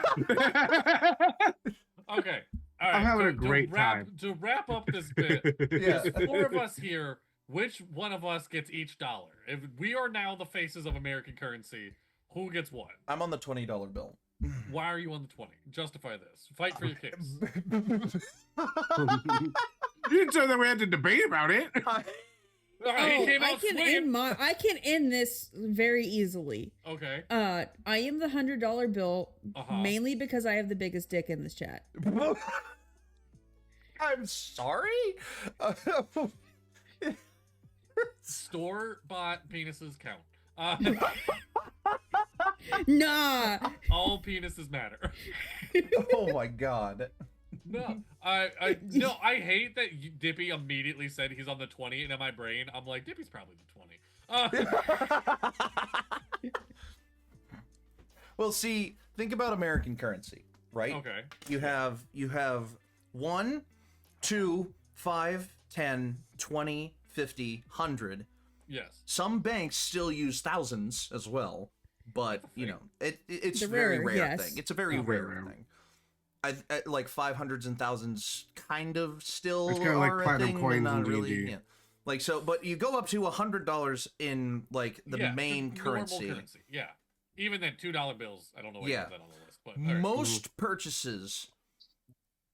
Most purchases fall above or below a line that is an invisible line drawn in the sand, Yeah. which is something either costs more than $20 or significantly less than $20. Yeah. Like Yes. you're spending like $3 in something on cash, or you're spending like $80 for something in cash, or whatever Yes. it is. And And the $20 bill is the linchpin. It's the kind of the tipping of what is the most common bill, but what is also the most helpful bill in Yes. terms of most purchases. And it's also iconic. So Yeah. like it's maybe the most iconic piece of American currency outside of the $1 bill, but the $1 bill is so common and basic I cannot fit on that bill. Like it's I'm gonna say this, and I mean this is like a compliment. I think Dadley would be on the $1 bill Okay. because one, I see you as like the most friendliest person here, Uh-huh. but also you're the kind of motherfucker that would just blow a bunch of motherfuckers up if they were sleeping and you didn't like them. What? Talking about George That's what. Washington. Yeah, Dead. George Washington. He sailed across the sea just to blow up the fucking bridge. Also, $1 bills are the most common currency used in strip clubs. So, like, you know, I think that's. My brain went. My brain went. I'm a $5 bill because I'm a cover charge at a dive bar. Like charge at a dive. I'm a $20 bill because I'm a good time, but I'm not too much. Yeah, Dono is a $50 bill because he's a big boy. Look at him, he's a big boy. He's a gym membership. He's a gym membership, and not a shitty one. He's a good gym membership. And Stealthy's a $100 bill because they have the biggest dick. And the most used bill to be used for cocaine, so you know. I always hated that stereotype of like, oh, roll up $1. Like, bitch, you think I have $1? I just spend so much money. Mm-hmm. I am poor. I am poor. Anyways, I is a poor. I is a poor. We've been at this for a hot minute now. Do we want to start reoccurring segments? We are 20 minutes away from break. Okay. All right. I didn't get to ask a question to you guys. Okay. All right. Yeah. I have one. Have y'all started any new hobbies recently? Oh, don't fucking get me started. New I'll go for it. I'll answer. I started cross stitching mainly so I can prove I have the patience to stab something over and over again repetitively thousands of times. And yes, I made a grandma hobby seem like a fucking threat. Do with that what you will. Yeah, incredible. Love it. I haven't started any hobbies. I want to stress that. I have enough hobbies, as you can see from the wide array around me right now of stencils sitting on my couch, next up fabric for books, and a little painting. That white one is my son's, actually not mine, but still we like to paint in this house. And there's picture frames in there. But lately, this is all I've been thinking about, is I discovered that people are screen printing with Legos. So you get like the big flat Lego piece that you build on, and then you get the tile pieces. There's like the 2x2s that are flat, and then you put your design on that, and then you put your ink, and then you press that down as like a big stamp for screen printing a shirt, and you get this like really cool, like almost 8-bit looking grid design. Yeah. And I'm like, that's interesting. I'm like, yeah. And then I looked into how much money it would cost to buy all those Legos, and fuck. Yeah. It's not it's a hobby I want to start, but money. No, Legos are expensive. Currently an interest, not a hobby. Yes. I recently, while my kids were in Florida and I had the house to myself, I washed all the laundry.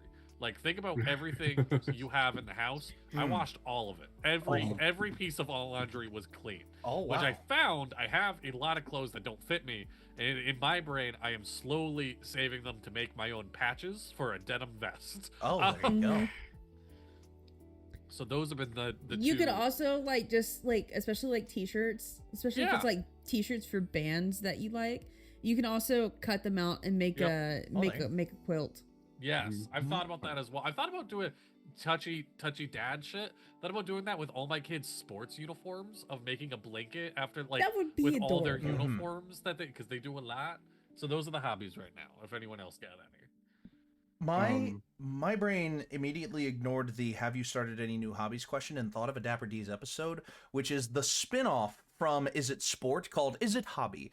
And the concept of a hobby in my brain is something that you enjoy doing that takes a chunk out of your paycheck. Like, if you so a hobby can't be free. I don't believe a hobby can be free. I think a hobby, you have to, even if it's you buy one fishing pole and one tackle box, you are now starting the hobby of fishing. Like, what if I just get up right now and go for a hike? Do you have proper shoes for hiking? Do you have a walking stick? Do you have shoes for hiking? Do you have snacks? Do you have Do you have snacks? Do you have a backpack? Do you have binoculars? Me and you Do went you on have a hike behind your house, and I had none of that shit, and I still very much enjoyed it. It was a walk.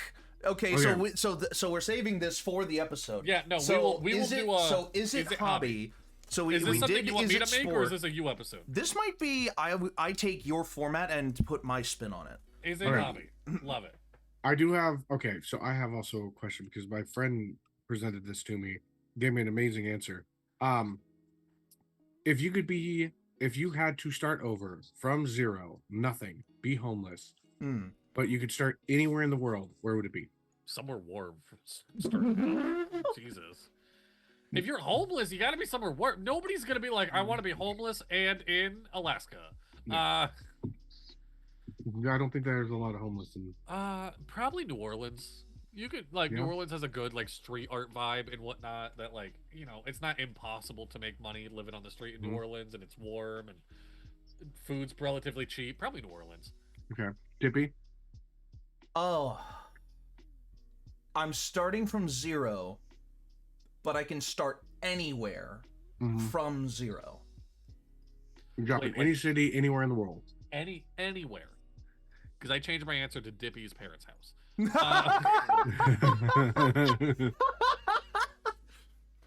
See, oh my gosh.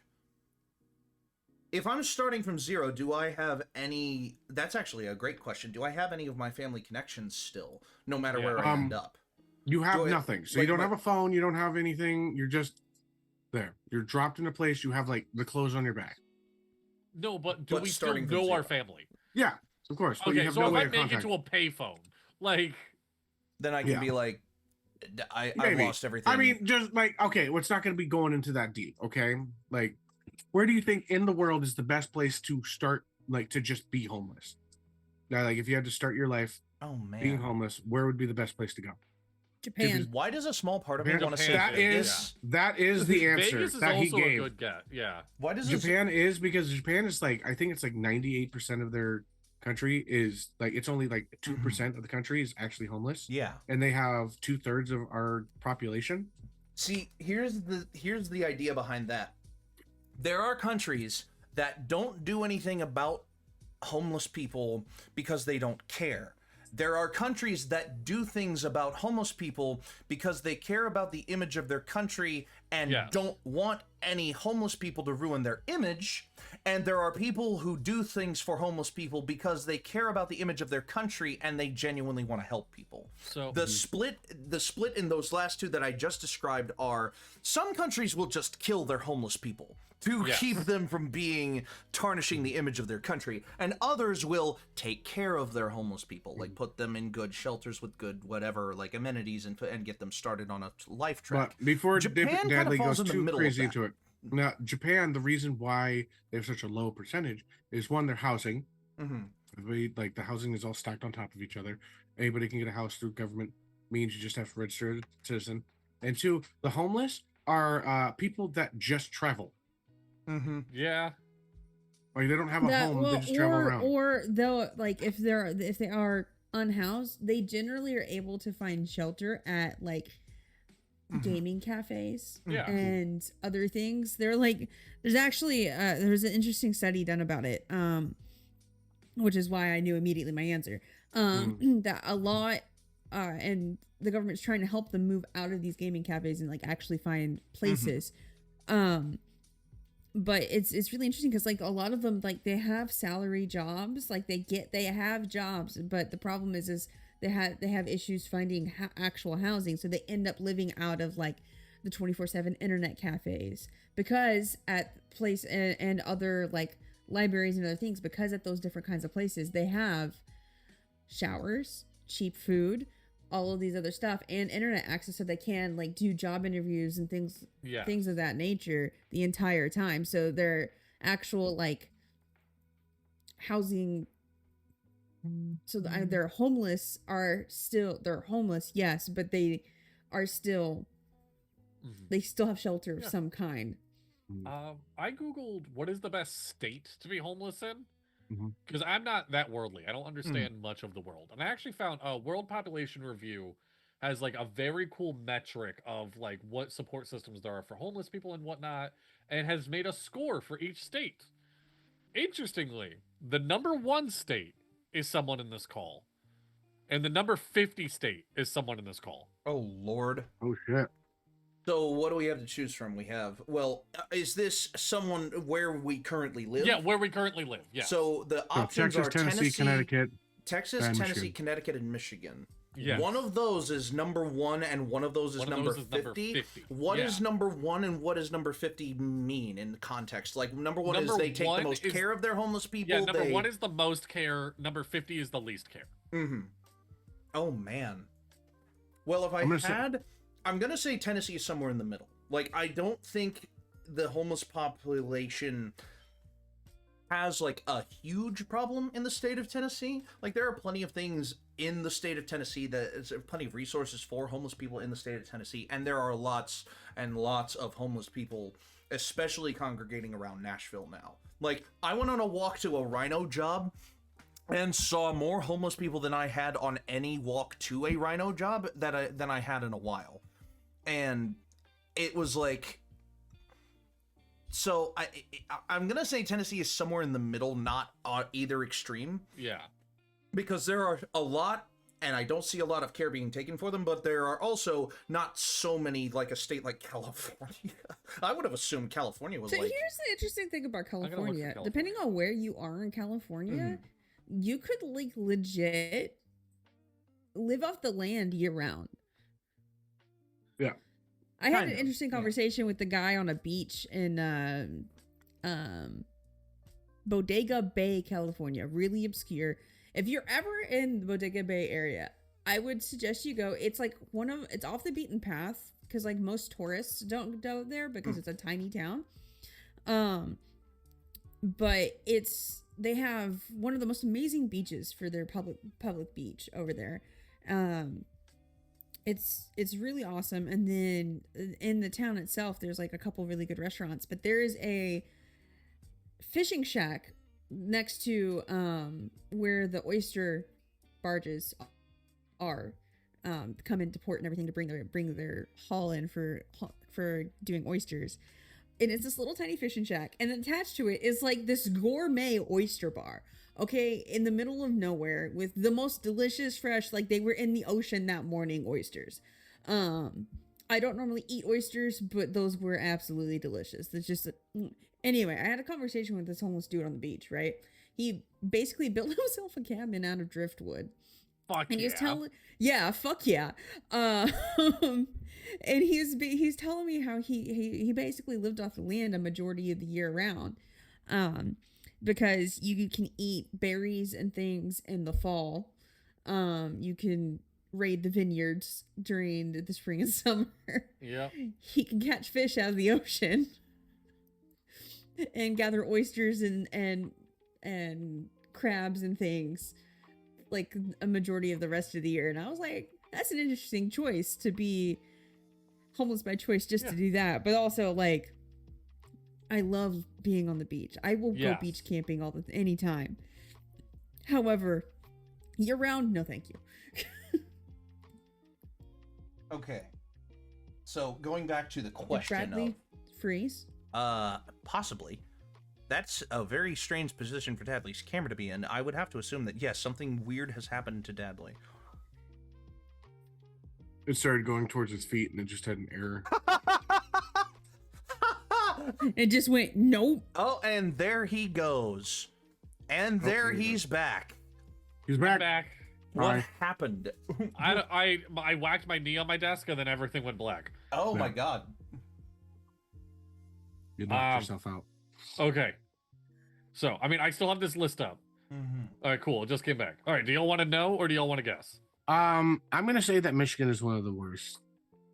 Michigan, this list isn't numbered, so I can't just be like, Michigan's number, bling. But it's not the worst. Okay, it's not? Okay. Well, shit. Okay, then I would have to say... Where the fuck is Michigan? On this list. We were talking about California's number 20 on the list. I did count that one. Yeah. Really? Oh, damn. Yes. Mississippi is the dead middle at 25. No, that makes sense. Oh, all right. So Michigan is 21. It's right underneath California. Oh, shit. Well. No, it's Connecticut is number 1, which surprises me deeply. that I think this list is metriced out of like. Think about it. Have you ever seen a homeless guy in Connecticut? Yeah, like a lot more than I've said it before. More than I see in New York City. Like, I have traveled a lot in New York City, and I've traveled a lot of Hartford and New Haven. I see it more in Hartford and New Haven. But I guess like we have really nice shelters and a big like community like outreach program and whatnot. And unfortunately, Dippy, Tennessee is number 1 or number 50. Oof. Oh. Ouch. And like a quick research about it and whatnot, Tennessee is ranked so low because government-wise, there's not a lot of institutions in place, but community-wise, there's a lot of just like local churches being like, no, we'll help what's around us. So it's hard to measure. So this list probably isn't the most accurate. Right. Yeah. Because it goes off of like, it's based probably on like government. Yeah. Yes. It's based off government. If you had said that at the outset, I immediately would have said Tennessee was at 50. Oh, then. okay. Yeah. Okay. If this is government assistance for the homeless, then Tennessee is like community-wise, Tennessee is very active. Like more active than a lot of other stuff. And I think I know why. Because Okay. the homeless should not be like. It's going to sound very strange. No, bring it. Yeah. The homeless should not be a governmental concern. I don't think it's like you mentioned, it's a community thing.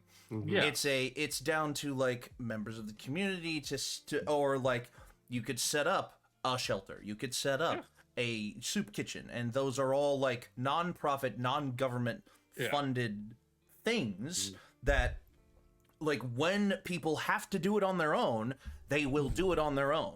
But if someone is telling them, hey, you have to do this, like you have to meet this quota, then some people will do the bare minimum to meet the quota, and then they won't care otherwise. Yeah. Which, if you want to hear more about our political views, tune in next week for the Dapper D's. For the Dapper D's, Dono D. Dankins learns more about himself, part 2, the spicy edition. And the last thing I just want to talk about, because I do find this list very interesting, and I did throw it in the Twitch chat briefly. Texas is ranked quite low, but if you were to just take Austin and Houston, they would be ranked so high. Yeah. All right. Let's see here. That was a tangent and a half. Aren't we supposed to be on break? No, we're we're about 5 minutes from a break. Okay. Yeah. Well then, we should get this ball rolling. Yes. Unless anyone had anything else they want. Should we do NASCAR? We have plenty of time for NASCAR. I was about to say I have some rollover. Someone want to talk about NASCAR? I've heard interesting things here, about NASCAR. Maybe someone here. Ooh, me. Stealthy, do you have any ideas? NASCAR.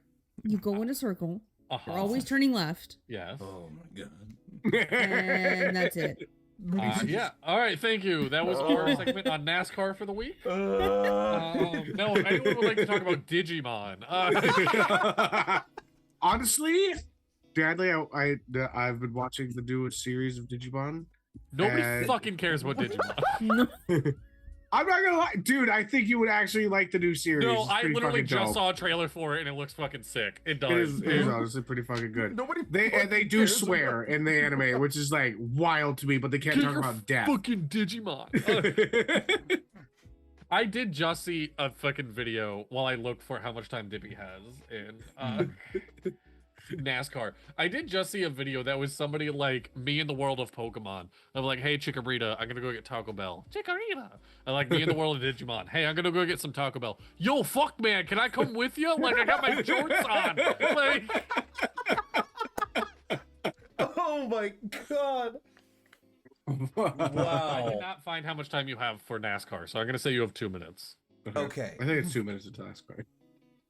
90. It's normally 90 seconds, but I have 2-minute crewing time. For some odd reason, we made it way more complicated. You have I have rollover time. If I go under time. Okay. Yeah. Hey, here's a random thought.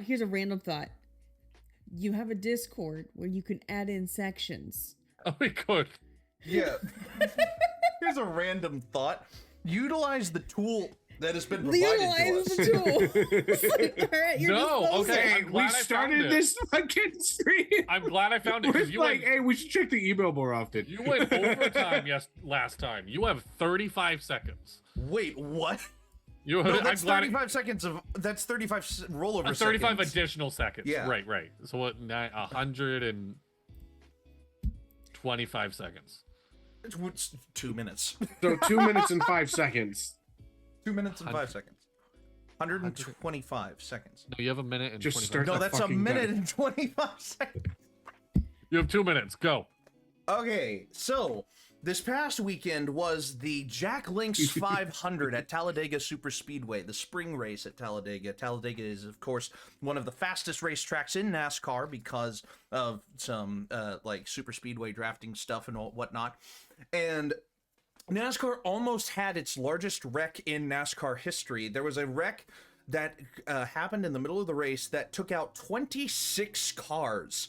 Or 26 cars were involved. The largest in history only happened a couple of years ago, and it had 28 involved. But regardless, it was a bit of a back and forth battle. There were a couple of really cool passes in the final laps, but it came down to a final restart that crowned a brand new winner in NASCAR named Carson Hocevar. He has a very aggressive driving style. He has been given the nickname the Hurricane Hocevar because he likes to spin people out. But the end of this race actually involved everyone around Carson Hocevar spinning out ahead of him and parting the Red Sea for him to cross the finish line unscathed. He created a new celebration where he hangs out the window and waves at the crowd while his foot is on the accelerator and one hand is on the steering wheel. And it was really dangerous. Some people are saying it's going to be banned, but at the time being, I'm calling it the Hocevar Hangout. Other races that happened were a little less exciting than that, but next week, NASCAR goes to another track and does another thing. I forget. I launched into that with no plan. So, yeah, NASCAR overall has been pretty fun recently. And, oh yeah, Tyler Reddick became the third driver in NASCAR history to win 5 of the first 6 races. All right. The first 9, I should say. I No. took away another second. Nice. Is it bad when you said new achievement? Then my brain immediately went new achievement. I was at Barnes & Noble again today, and I walked past Dungeon Crawler Carl, and I said, I can't. Not right now. You should. You should. I can't. Not right now. It's so good. Is it a So manga good. or is it like an actual like book? It's a book. It's a book, It's but a I novel, would buddy. suggest it's another one of those where I'm like the audiobook. The audiobook's so much better. The And audiobook just is so much better. you know, shout out to life advice, I guess, at the end of the episode. Mm-hmm. Comic Book Day is coming up this Saturday. Yes. So find your local comic book store. You might find Dungeon Crawler Carl exclusive, which I am hunting for. I am there you honestly go. so excited. I get to work in the afternoon. So, when we come back from break, we will have the rest of our recurring segments, and we will give you our outro segments as well, and we'll give you a nice clean outro. We'll get out of here. But for now, don't go anywhere. We'll be right back after this short break. Bye.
Hello and welcome back. I'm Dadley.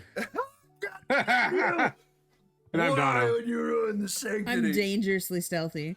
And I'm And that's Dippy, Dippy. apparently. So, we have some more recurring segments for you all today. Yeah. Eee. This That is the got me energy in- we're coming that in. got me. Oh god. This is definitely becoming one of my favorite fucking episodes we've ever done. Oh god. And it's Dippy's favorite number. Oh yeah. Oh, we didn't talk wanted about that. to- Why is 47 your favorite number? So this is episode number 47, and number 47 is my favorite number.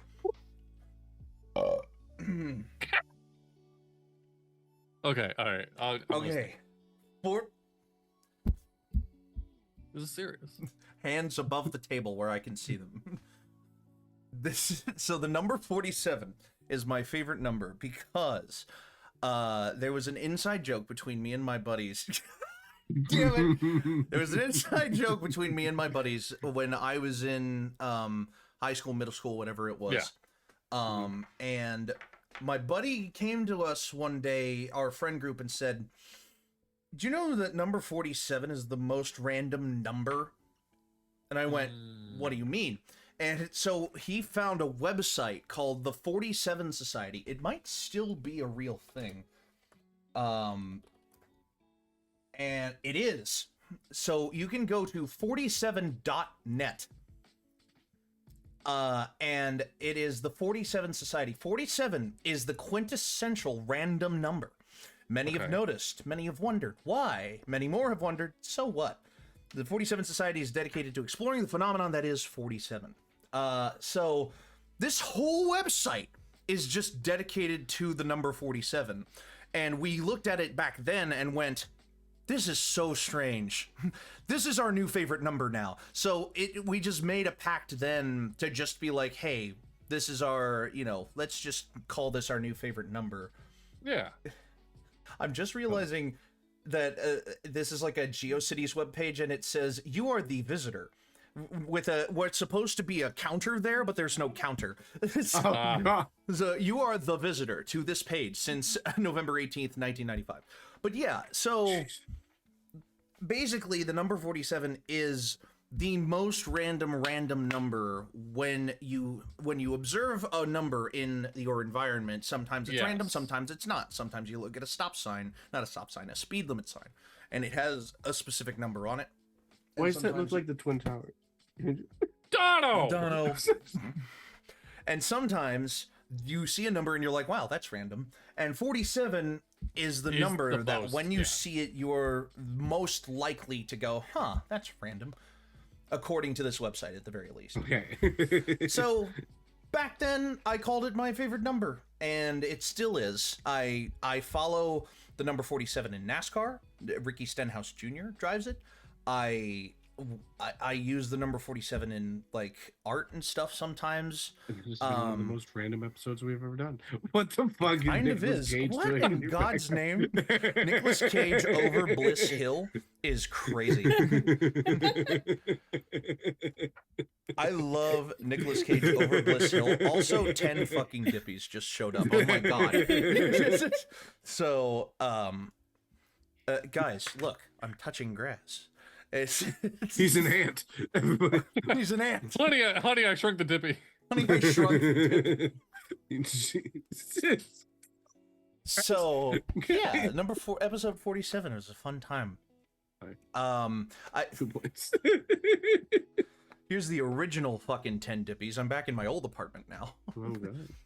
You ever miss it? But sometimes I do. Yeah, sometimes I think about, like, I was living by myself. I didn't have to worry about, other people necessarily or just that kind of thing. But I love I love that. That's fantastic. I do love living in an apartment with a roommate because we share a lot of cool stuff together, Oh yeah. There you go. That's I don't have too many random. I just have the car from the road trip episode. I have a bunch of random shit. Oh, there's Dono's room. There's Dono's room. There's Dadley's room. There's. I have this driver's license I made for one of Dippy's characters. Gandy, I love that. Dono, why are you a polar bear? Okay. He's a little goddamn killer. So I could be a panda. I love panda bears. Mm. Oh, forest. I ordered some jerseys. Judith. I ordered some jerseys online, and they came in. Oh my God, what are we doing? I'm here. You don't have to enter. You don't have to enter heavy breathing mode, guys. But I ordered jerseys online for the Titans because we needed some new ones, and I got mine properly. And I ordered, and my mother went in with me on it and ordered one. Yeah. She wanted She wanted the number 98 Jeffrey Simmons jersey, and the only reason I thought of it is because I'm using this as a stand for as a stand for the first one we got, which was fine, except the nameplate was upside down. Right. Yes, I do remember that. So number 98 Jeffrey Snowis. I was like, what the fuck is wrong with this nameplate? And then I turned it upside down and realized, oh, they sewed it on upside down. So now my panda bear plush from when I was a baby is the number 1 Jeffrey Snowis supporter. Yeah. So speaking of the Titans, the NFL draft just happened. Yes. Something else I wanted to talk about that we got. I don't think we're going to get to our recurring segments here, guys. No, how much time do we have? We have 50 minutes. If I spend like 20 minutes or less, significantly less. So, as no one's in an uwu voice. Snowis, yeah. Jeffrey Snowis, woo. Yeah. So, so fucking stupid. Oh my gosh. I've got such a fucking belly laugh going on right now. You kind of do. So what happened? What happened with the Tennessee Titans draft? Did you get we had a very good time. We drafted Carnell Tate. Tate.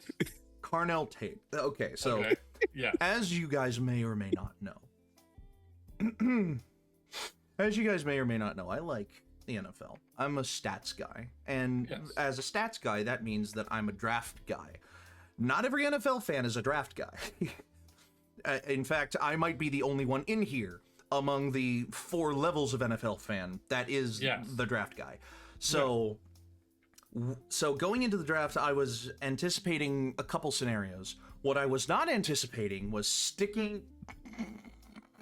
What I was not anticipating was the Titans sticking at pick number 4 and picking Carnell Tate, a wide receiver out of Ohio State. And now Cam Ward has a certified number 1 weapon. Like, Carnell Tate's going to be a phenomenal receiver for us. The question is whether or not he's going to be one of the 5 or 10 best wide receivers in the NFL, because that's what you expect at pick number 4. Yeah. He could be, but if he's not, might have overpicked him a little. I believe in him though, and we traded back up into the first round, which I also was not anticipating, and we picked an edge rusher named Keldrick Falk. Great guy, young guy. Both of our first round picks are elite young character guys that automatically improve any locker room that they walk into. They are, such a friendly demeanor, such a kind soul, but also understand the work ethic about football and love the game of football and want to improve at the game of football. And 8 teams picked multiple times in the first round. The New York Jets picked 3 times. Which I was not anticipating them to trade up into the first round after they had already picked twice. And overall, I went to the draft party as well in Nashville for the 3rd year in a row. I brought my roommate. My roommate thought it was fun to go to downtown Nashville, and then he got to the draft party itself, and it was a little more meh for him because he doesn't know or care anything about football. But overall, people give out draft grades. The average I've been seeing for the Titans is a B, and I would have to agree with them. I think that the Titans had a B draft. They got major positions of need. They may have overpicked for a couple of those positions of need, but they got some good pieces that could start day 1 and immediately improve this team. Like, I'm happy. I just have to see how they're going to work out.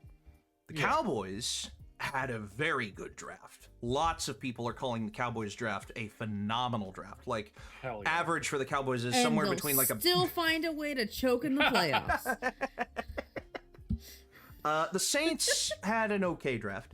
it was okay. Wasn't the best draft in the world, but it also wasn't the worst. Yeah. The worst draft in the world, by most people's accounts, went to the San Francisco 49ers.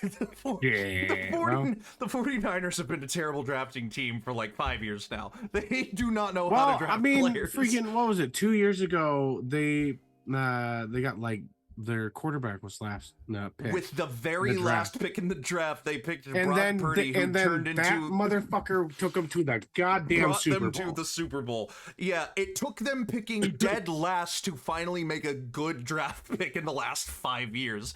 It's hell yeah. But all points aside, the draft was fun. It was. I'm sorry, Bright. You put that tracks in the chat, and all I can think of is baseball, huh? Sports ball, huh? No, just a different video entirely. A TikTok comedy profile. When you hear a phrase that you like, and he says baseball, huh? That tracks. And he goes, wait, say that again? Baseball, huh? That tracks. What does that mean? It means something. Like, yeah, that makes sense. And he's like, oh, I'm gonna steal that. And then he makes a joke. And then the punchline is that instead of saying that tracks, he says baseball, huh? And he's like, wait, what? No. Yeah. I'm gonna steal that. It's like baseball, huh? So it's a very specific scenario that I use the term baseball, huh? And seeing that tracks in the chat just kind of triggered the whole video for me. Okay, so look, I have somebody I know I can trigger. Okay. WrestleMania. Oh, fuck. Are we gonna fucking talk about this? We're gonna talk about it. All right, let's go. Because I watched both nights of WrestleMania. I bit the bullet. I got ESPN. I did night one with the buddies. We got Dave's Hot Chicken that just opened by me. Nice. Got some brewskis, and we did WrestleMania. And I watched WrestleMania with a bunch of people that don't watch wrestling, and it was very funny to see their reactions. But then WrestleMania Night 2, I watched in a recliner on a giant TV by myself, and it was heaven. I'm overall happy with WrestleMania. Both main events I was very satisfied with, as much as I wish CM Punk walked away the champion. Jesus Christ, I stand behind. What a great fucking match. Oh, yeah. Yeah, the ladder match with Penta as well. I'm very happy to see Penta retain. And Here's just overall, kills me. great match. Rey Mysterio is, what, 50? He's fucking 50 and still doing all these flips and shit. He's still doing a backflip off of a 12-foot ladder onto another dude who's also on a ladder. See, getting sent through said ladder. See, I got this from Stealthy last week when I had to do an emergency episode because these two had to be deaths. Yes. Overall I was fine with it. It was so I watched it on ESPN, and I feel like I have to talk about Hulk Hogan. Because apparently if you watched this not on ESPN, you were bombarded with so many ads about Hulk Hogan that you saw Hulk Hogan more than all the women wrestlers combined. Yep. Oh no. Yeah. Oh God. They're making some documentary about Hulk Hogan. ESPN did not have those on Netflix. ads. It's on Netflix. You can hear him say a multitude of words, probably. Yeah. So I was happy with WrestleMania, though. It was especially so the last time I sincerely sat down and watched WrestleMania, the stand-up moment, I don't remember when it was. I can look it up, though. When was that WrestleMania? It had Sheamus versus Daniel Bryan. That lasted 7 seconds. That was the last time I watched WrestleMania. It was so long ago. So I want to talk about specifically Obafemi versus Brock Lesnar. Okay, this is where wrestling is really blurring the line of storytelling. Because I don't know what to believe anymore. For those of you who did not watch WrestleMania, this was actually a free match on ESPN. We had Obafemi versus Brock Lesnar. Obafemi won. It was a very fast match. They both kind of just hit their finishers. I just spit everywhere. I apologize. Obafemi won. In which we then watched Brock Lesnar start crying, which I was not ready for. I wasn't ready for that either. Removed his boots and his gloves, left him in the ring, which is what most people do when they retire. To then hold up an X, which, if you don't know wrestling, this is what you normally hold up when shit is not staged anymore. When somebody is seriously injured, you hold up the axe to let the referee know we need actual medics out here. Oh God. And then just left. And I cried, and so I watched this alone, sitting in that recliner, and cried watching Brock Lesnar retire because, like, he's been wrestling since I was 7, probably even older than that. I loved watching Brock Lesnar growing up. Did you know then, yeah. Go ahead. No, yeah. No, I was wildly off topic. Did you know that Brock Lesnar was almost a Minnesota Viking? I did know that. Yeah, he was also a UFC fighter. Surprisingly, a lot of wrestlers he was a UFC champion. were part of Brock, the NFL. He also was like a world-class wrestler as well. Like before he was Olympic level wrestler, also like UFC champ, like heavyweight champ. Like legit athlete. Yeah. But now we're getting all these stories that the WWE is suing Brock Lesnar, that he had more contracted matches he's refusing to do, that he wanted to go out on his own terms, he's breaking his contract, and that he chose his retirement outside of the WWE's decisions, which I stand behind. Fuck yeah, you do you. Yeah, you do you, boo. I really hope not. I mean, I'm hoping that maybe, see, the problem is that Triple H is just the creative writer. He has no big control. But I mean, you've got The Rock's still on the board of TKO, right? The Rock is still on the board of TKO. I mean, regardless, I mean, as much as I stand behind Brock, a contract's a contract. You break the contract, you probably got to pay a lot of money. Like, especially I'm just hoping, like, they just like you're done, you know. Yeah, that, or I would like to see like even him, if he could like be stayed on as part of the creative team instead of getting a suit. Like, I would like to see a settlement like that. So that's the thing that I'm stuck with right now is like, he was a Paul Heyman guy because he was terrible on the microphone. Like, he does it with a lot of love to Brock Lesnar. Not a whole lot going up there besides I break things. Like, a break. So I cannot see him a part of the creative team. What I would love to see is him take more of like a training ground NXT kind of role. Like, I think he would be great for, what is it, LFG? LFG. Not sure what that is. So there's it's basically like you know, the UFC fighter show where like unknowns are being trained to be to step the up Undertaker started this. Yes. Yeah. I would like to see him be a coach on that act. I would also WWEFG. Because he would be perfect for that. Yeah. Yeah, we can start wrapping up, Dono. You don't have to. My other comment is Obafemi is so over without the man.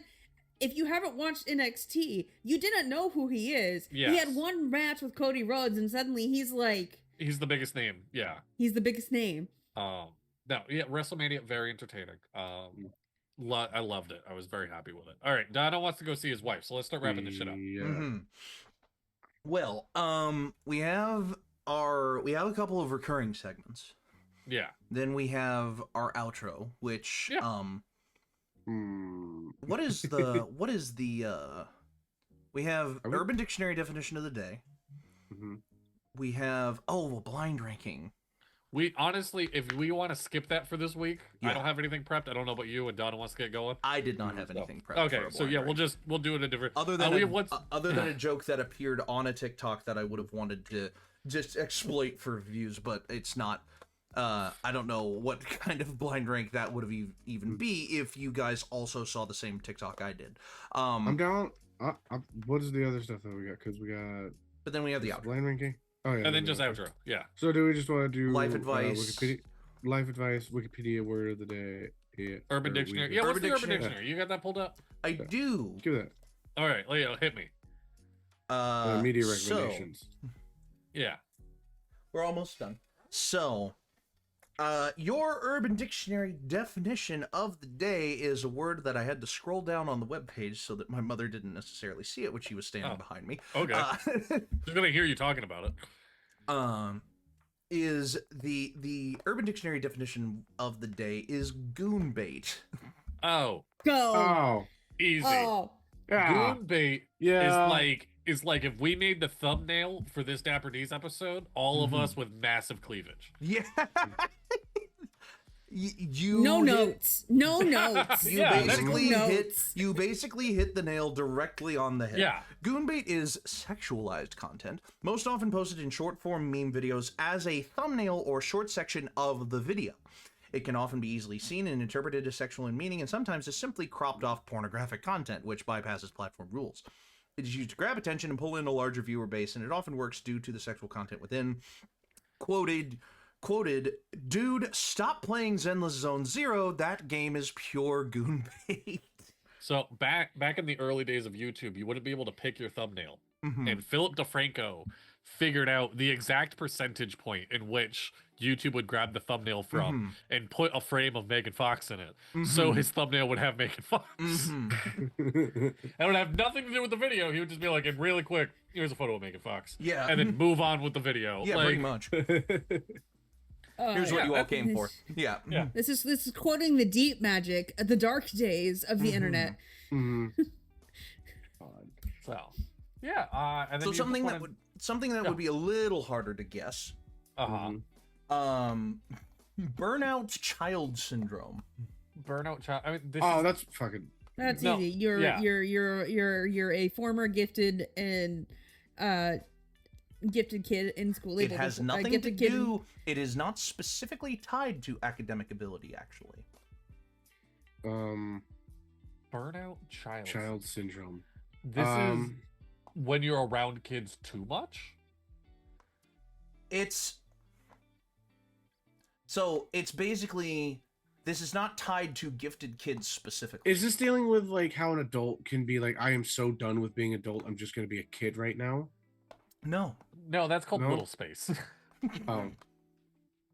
Well, I mean, like, not in a sexual manner, just being like, okay, I'm just gonna not take things seriously for the next little bit, No. and just Good yeah. guess, though.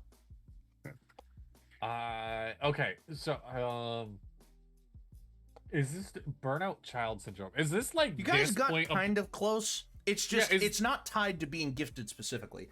Is this just this point of the school year, kind of like senioritis? Nobody wants to fucking do anything. Like, Pretty much, I'll give it to you. A condition where students, regardless of academic ability, experience extreme stress and exhaustion due to overwhelming academic pressure. It leads to emotional fatigue, loss of motivation, and declining mental health. all right. Both of those were Urban Dictionary terms posted in 2025. Nice. Mm-hmm. All right, you want to just do some Rex and call today? Yeah, why don't we? So Oh, I closed my fucking album list. let me go to the Dapper suggestions. Dono, do you have a rec? Will we get ours? I do want to shout out my brother's page. He asked me to do this like months ago, and I'm a terrible little brother. But he's been not doing coin collecting and coin hunting, kind of like how opening up like Pokemon packs, but he's looking for rare coins within stuff. And he's done a couple giveaways on his channel. His channel is called Coin Hunting USA. So he's got quite a few channels. He'll go live, etc. He's been screwing around with other stuff on his that page, but yeah. So go check him out if you would. Other media recommendation is, and I gotta remember the name of the band because I showed it to Dadley and we both just fucking jammed out to the fucking. Is it the one we jammed out to on a call together? Yes. Solar Drift. Oh, phenomenal! Yeah, great album. Is it Coin Literally, Hunter USA is the name of the channel? let me double check what he sent me. He's on break currently, but yeah, Coin Hunting USA. Hunting? Yes, Coin Hunting USA. Is the name of the channel. Yes. I'm not seeing it. Let's see. Drop it in the chat. Drop it. I Yeah, will. so, I will. click the share button. Okay, share, copy link, and then bring it over to. I'll drop it in the Discord, and then Yeah. we'll do it from there. But Solar Drift is my band recommendation for this week. They Solar are, Drift. if you like, fucking Dadley kind of explained it really, really well. But like, if you're into old, like kind of like 2010s melodic punk hardcore Oh yeah, they're a really good vibe of like that old school emo mixed with like the kind of little more grit of like melodic hardcore. It was fucking What was the name phenomenal. again? Yeah, it's so Yeah. fucking good. Solar Drift. Solar Drift, yes. They dropped their entire album on YouTube, and you can listen to it completely. Okay. And it's so Phenomenal. fucking good. I've listened to it over and over and over again so many times working out. God. My media pick. I counted it on my album list, even though it's technically not an album. Tiny Desk concerts. You know, those nice, fun vibed. Turnstile, the hardcore band. Played one, had their first stage dive ever at a Tiny Desk concert. It's a really fun vibe, really good watching this hardcore band find a way to like make the space work in their genre of music. So I'd highly recommend it. 7 months ago, Turnstile Tiny Desk concert. Yeah, I was out of the loop. I did not see it until I got a random TikTok of somebody talking about like there was a stage dive at a Tiny Desk concert. I'm like, ooh. Oh, they had another one. They played again on they had played before 4 years ago. I did not know that either. I'll go check that one out. Yeah. Stealthy. So my media pick of the week is a little bit different. Yeah. I'm recommending a Broadway musical. Ooh. So and Dippy might actually be familiar with the movie this is based off of. Some Like It Hot. Oh yeah. So they kind of updated it a little bit, modernized it a little bit. It still keeps kind of the core elements of the movie, and the camp and the vamp and everything of that. But they updated it a little bit. Especially the ending is really cool. Well, the ending of the movie is pretty cool too. Yeah. But this one, like I said, where they've modernized it, one of the titular characters ends up marrying the old guy. Oh, yeah. Well, it's kind of implied at the end of the movie. It's implied, but they actually showcase it like, yes. It does. And it's actually really well done, especially because over the course of the show, one of the titular characters, titular. I don't know why you keep trying to say testicular. It has nothing to do with it. It's me trying to say it, and it's just not coming out right. There are some words that come out of my mouth. You know, I could say amoxicillin and all these other complicated scientific words, but sometimes I have a hard time getting other shit out. Yeah. Which, funnily enough, actually does work for Some Like It Hot better than it does for most other things. Yeah, you know what? Yeah. But no, this spoiler warning, but this character, it's really neat because this is how they kind of modernized it. This character kind of goes through a journey of self-discovery on like, no, I can do both, and I like this, and I'm gonna be okay with that. You know, and it's really good. It's really well done, and they don't shy away from the topics of like how hard it is to be a woman during that time period. And especially they bring in the cast is a lot more multiracial. So so the African American members of the cast are like, there's actually a really good joke about wait, you want me to go to the South in the 1940s as an African American woman?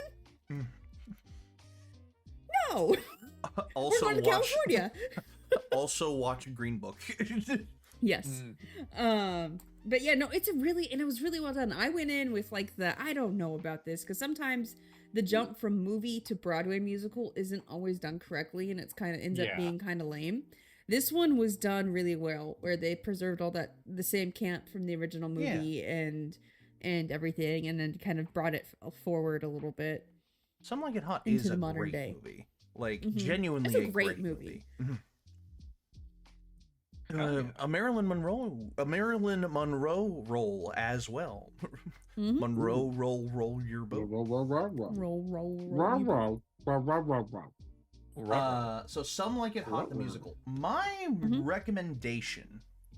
I have to open my movie diary because I have. Yes.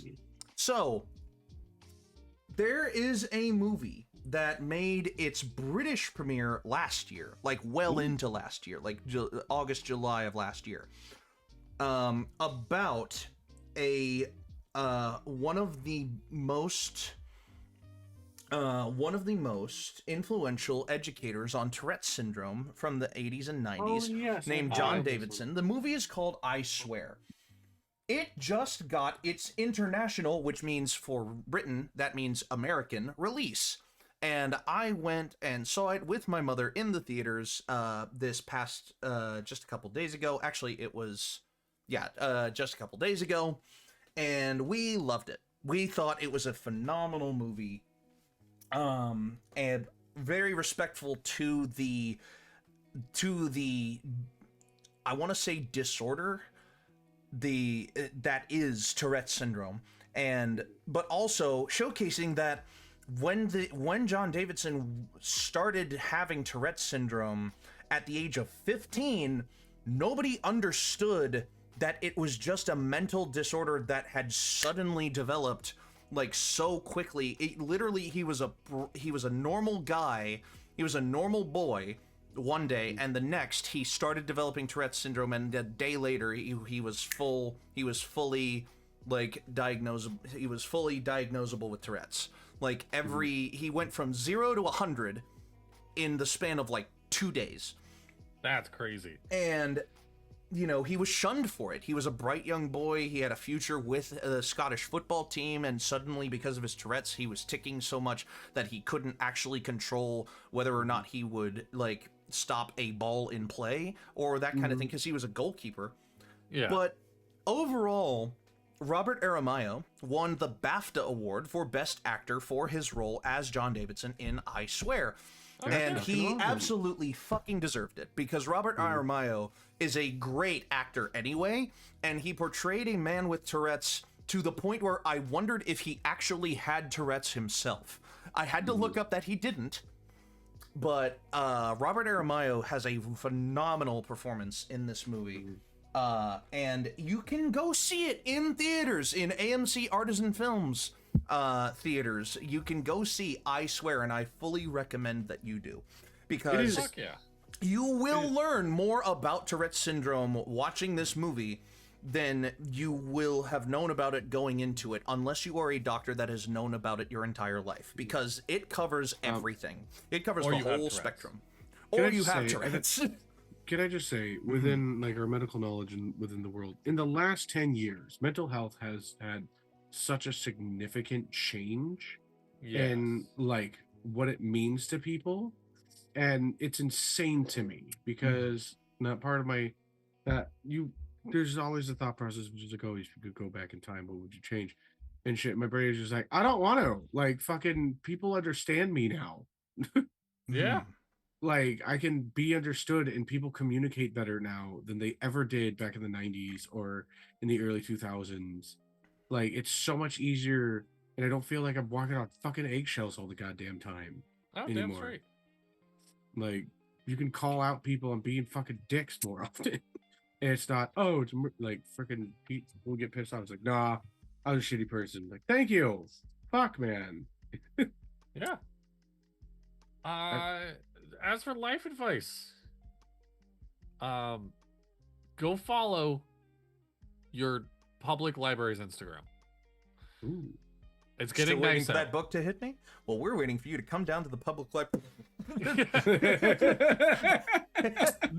Look, some genuine post bangers, but is a great way to stay up to date with what's going on in your community. It's a good start to like understanding what your community does.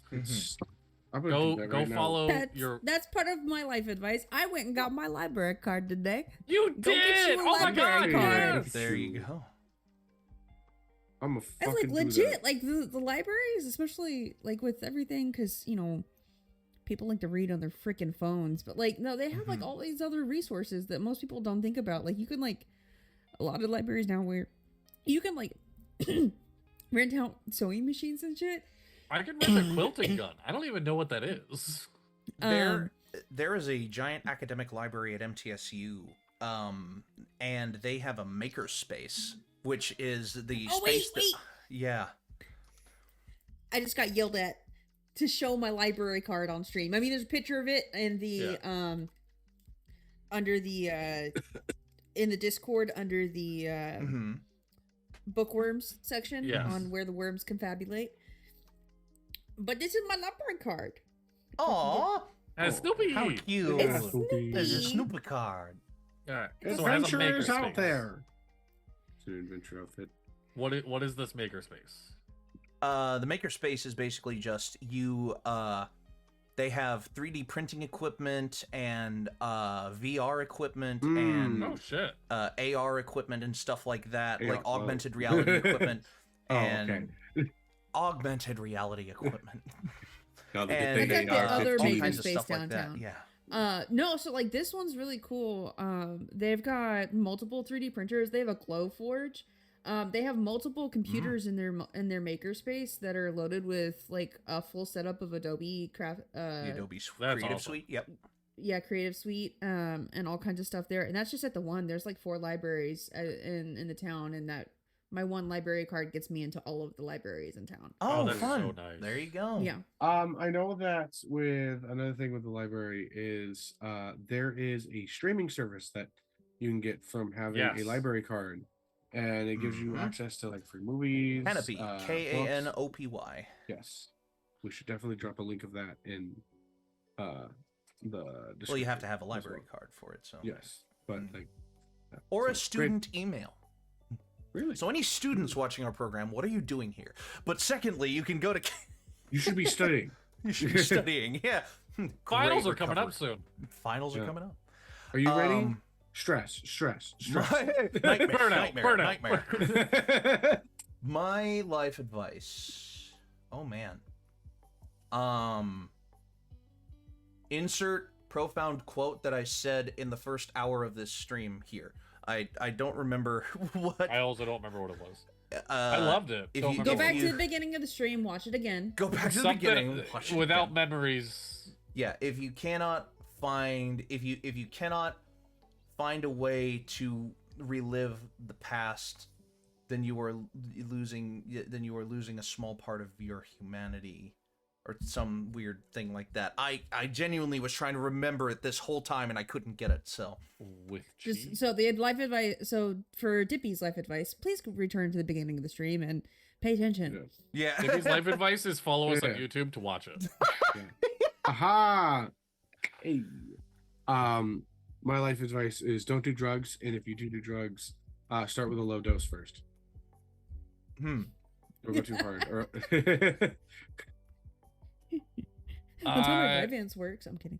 Also, if Deadly, you're what gonna is- if you're gonna do something illegal, do one thing illegal at a time, not multiple.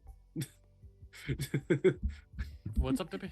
It's the weekend safety. brief. What is the situation with your curtains? Are you ever going to change them? Are you I taking thought questions at this time? I thought I was gonna change them, and then money. By the way, Deadly, we need one a of the things dollar. that we're doing when I visit you is Oh, we are wait, you going need a and dollar. buying you That's new right. curtains. Dippy, yeah, you visit. This is where you sleep. Yes.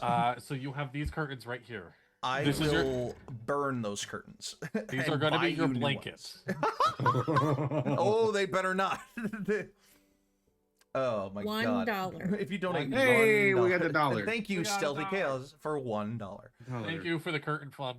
The curtain fund. If you donate $1 today, you too can save men Do I from have to terrible go find a curtains. sewing machine and make you new curtains? I've actually thought of it because I do have all the fabric. Like I have a bunch, but none of it's like blackout backed. And blackout fabric is very expensive. Yeah. As you can tell, because Stealthy has now draped themselves in it. There you go. So here's the funny part. I actually don't have my blackout curtains hanging up yet. It's just Texas. Yeah. We have a whole ass box. We full know. of That's the other thing. Do you want me to just say, give me your window measurements? I probably have a set of blackout curtains that will fit that. I for some reason, people keep buying us sheets and blackout curtains. I don't know dude. how. I have a whole box. I have 2 whole boxes of bed sets. So I have curtains, but it's a custom curtain rod.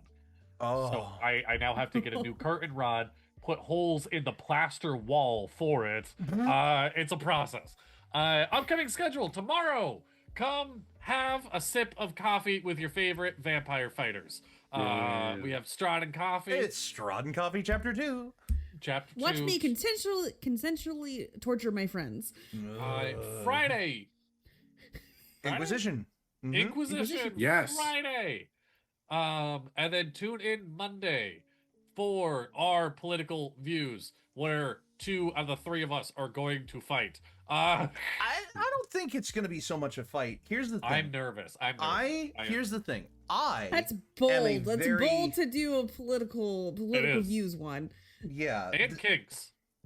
No, see, it's the Dono D. Dankins Learns More About Himself Part 2, which is we've been scheduling and postponing for about a month now. Honestly, we should just make an OnlyFans for the video. Do you mean a Patreon, Dono? No, an OnlyFans, because it's gonna get real weird. Oh God. Well, You can do the that Dapper kind of D's thing on Patreon. OnlyFans, where I mean, you there's could. the girl who made originally- an OnlyFans for her hearse. So She did. Yeah. I mean, originally OnlyFans was meant to be made not for, what It is was. now. It was totally made as a non-sexual platform. It was made to be as, like, hey, oh, if you want if you extra wanna things support- to do with your, Yeah, fans, if you want to they support could your pay for favorite this. creator, then you can support them on OnlyFans. Yeah, We could exactly. honestly just do an OnlyFans and then put like our adult, like our very 18 plus I've thought one shots about, on there. I have thought about running, and I need the right group of people. I don't know who would do it, but running a D&D session where there is no fade to black, like, because we gotta have a roll horny for- channel to begin with. We do. A little bit. All right, Donna wants to go see his wife for Yes. OnlyFans content. I'm lying. I'm so sorry. Listen, That probably was not a she do joke. be She- fine. She is a lovely lady. Listen, So- the amount of people that The yes. amount to of women quote that hit on your Bradley wife. the other day, why Yes. are all of our friends hot? Anyway, Anyway, thank you so Anyway, much I'm for Dono. watching.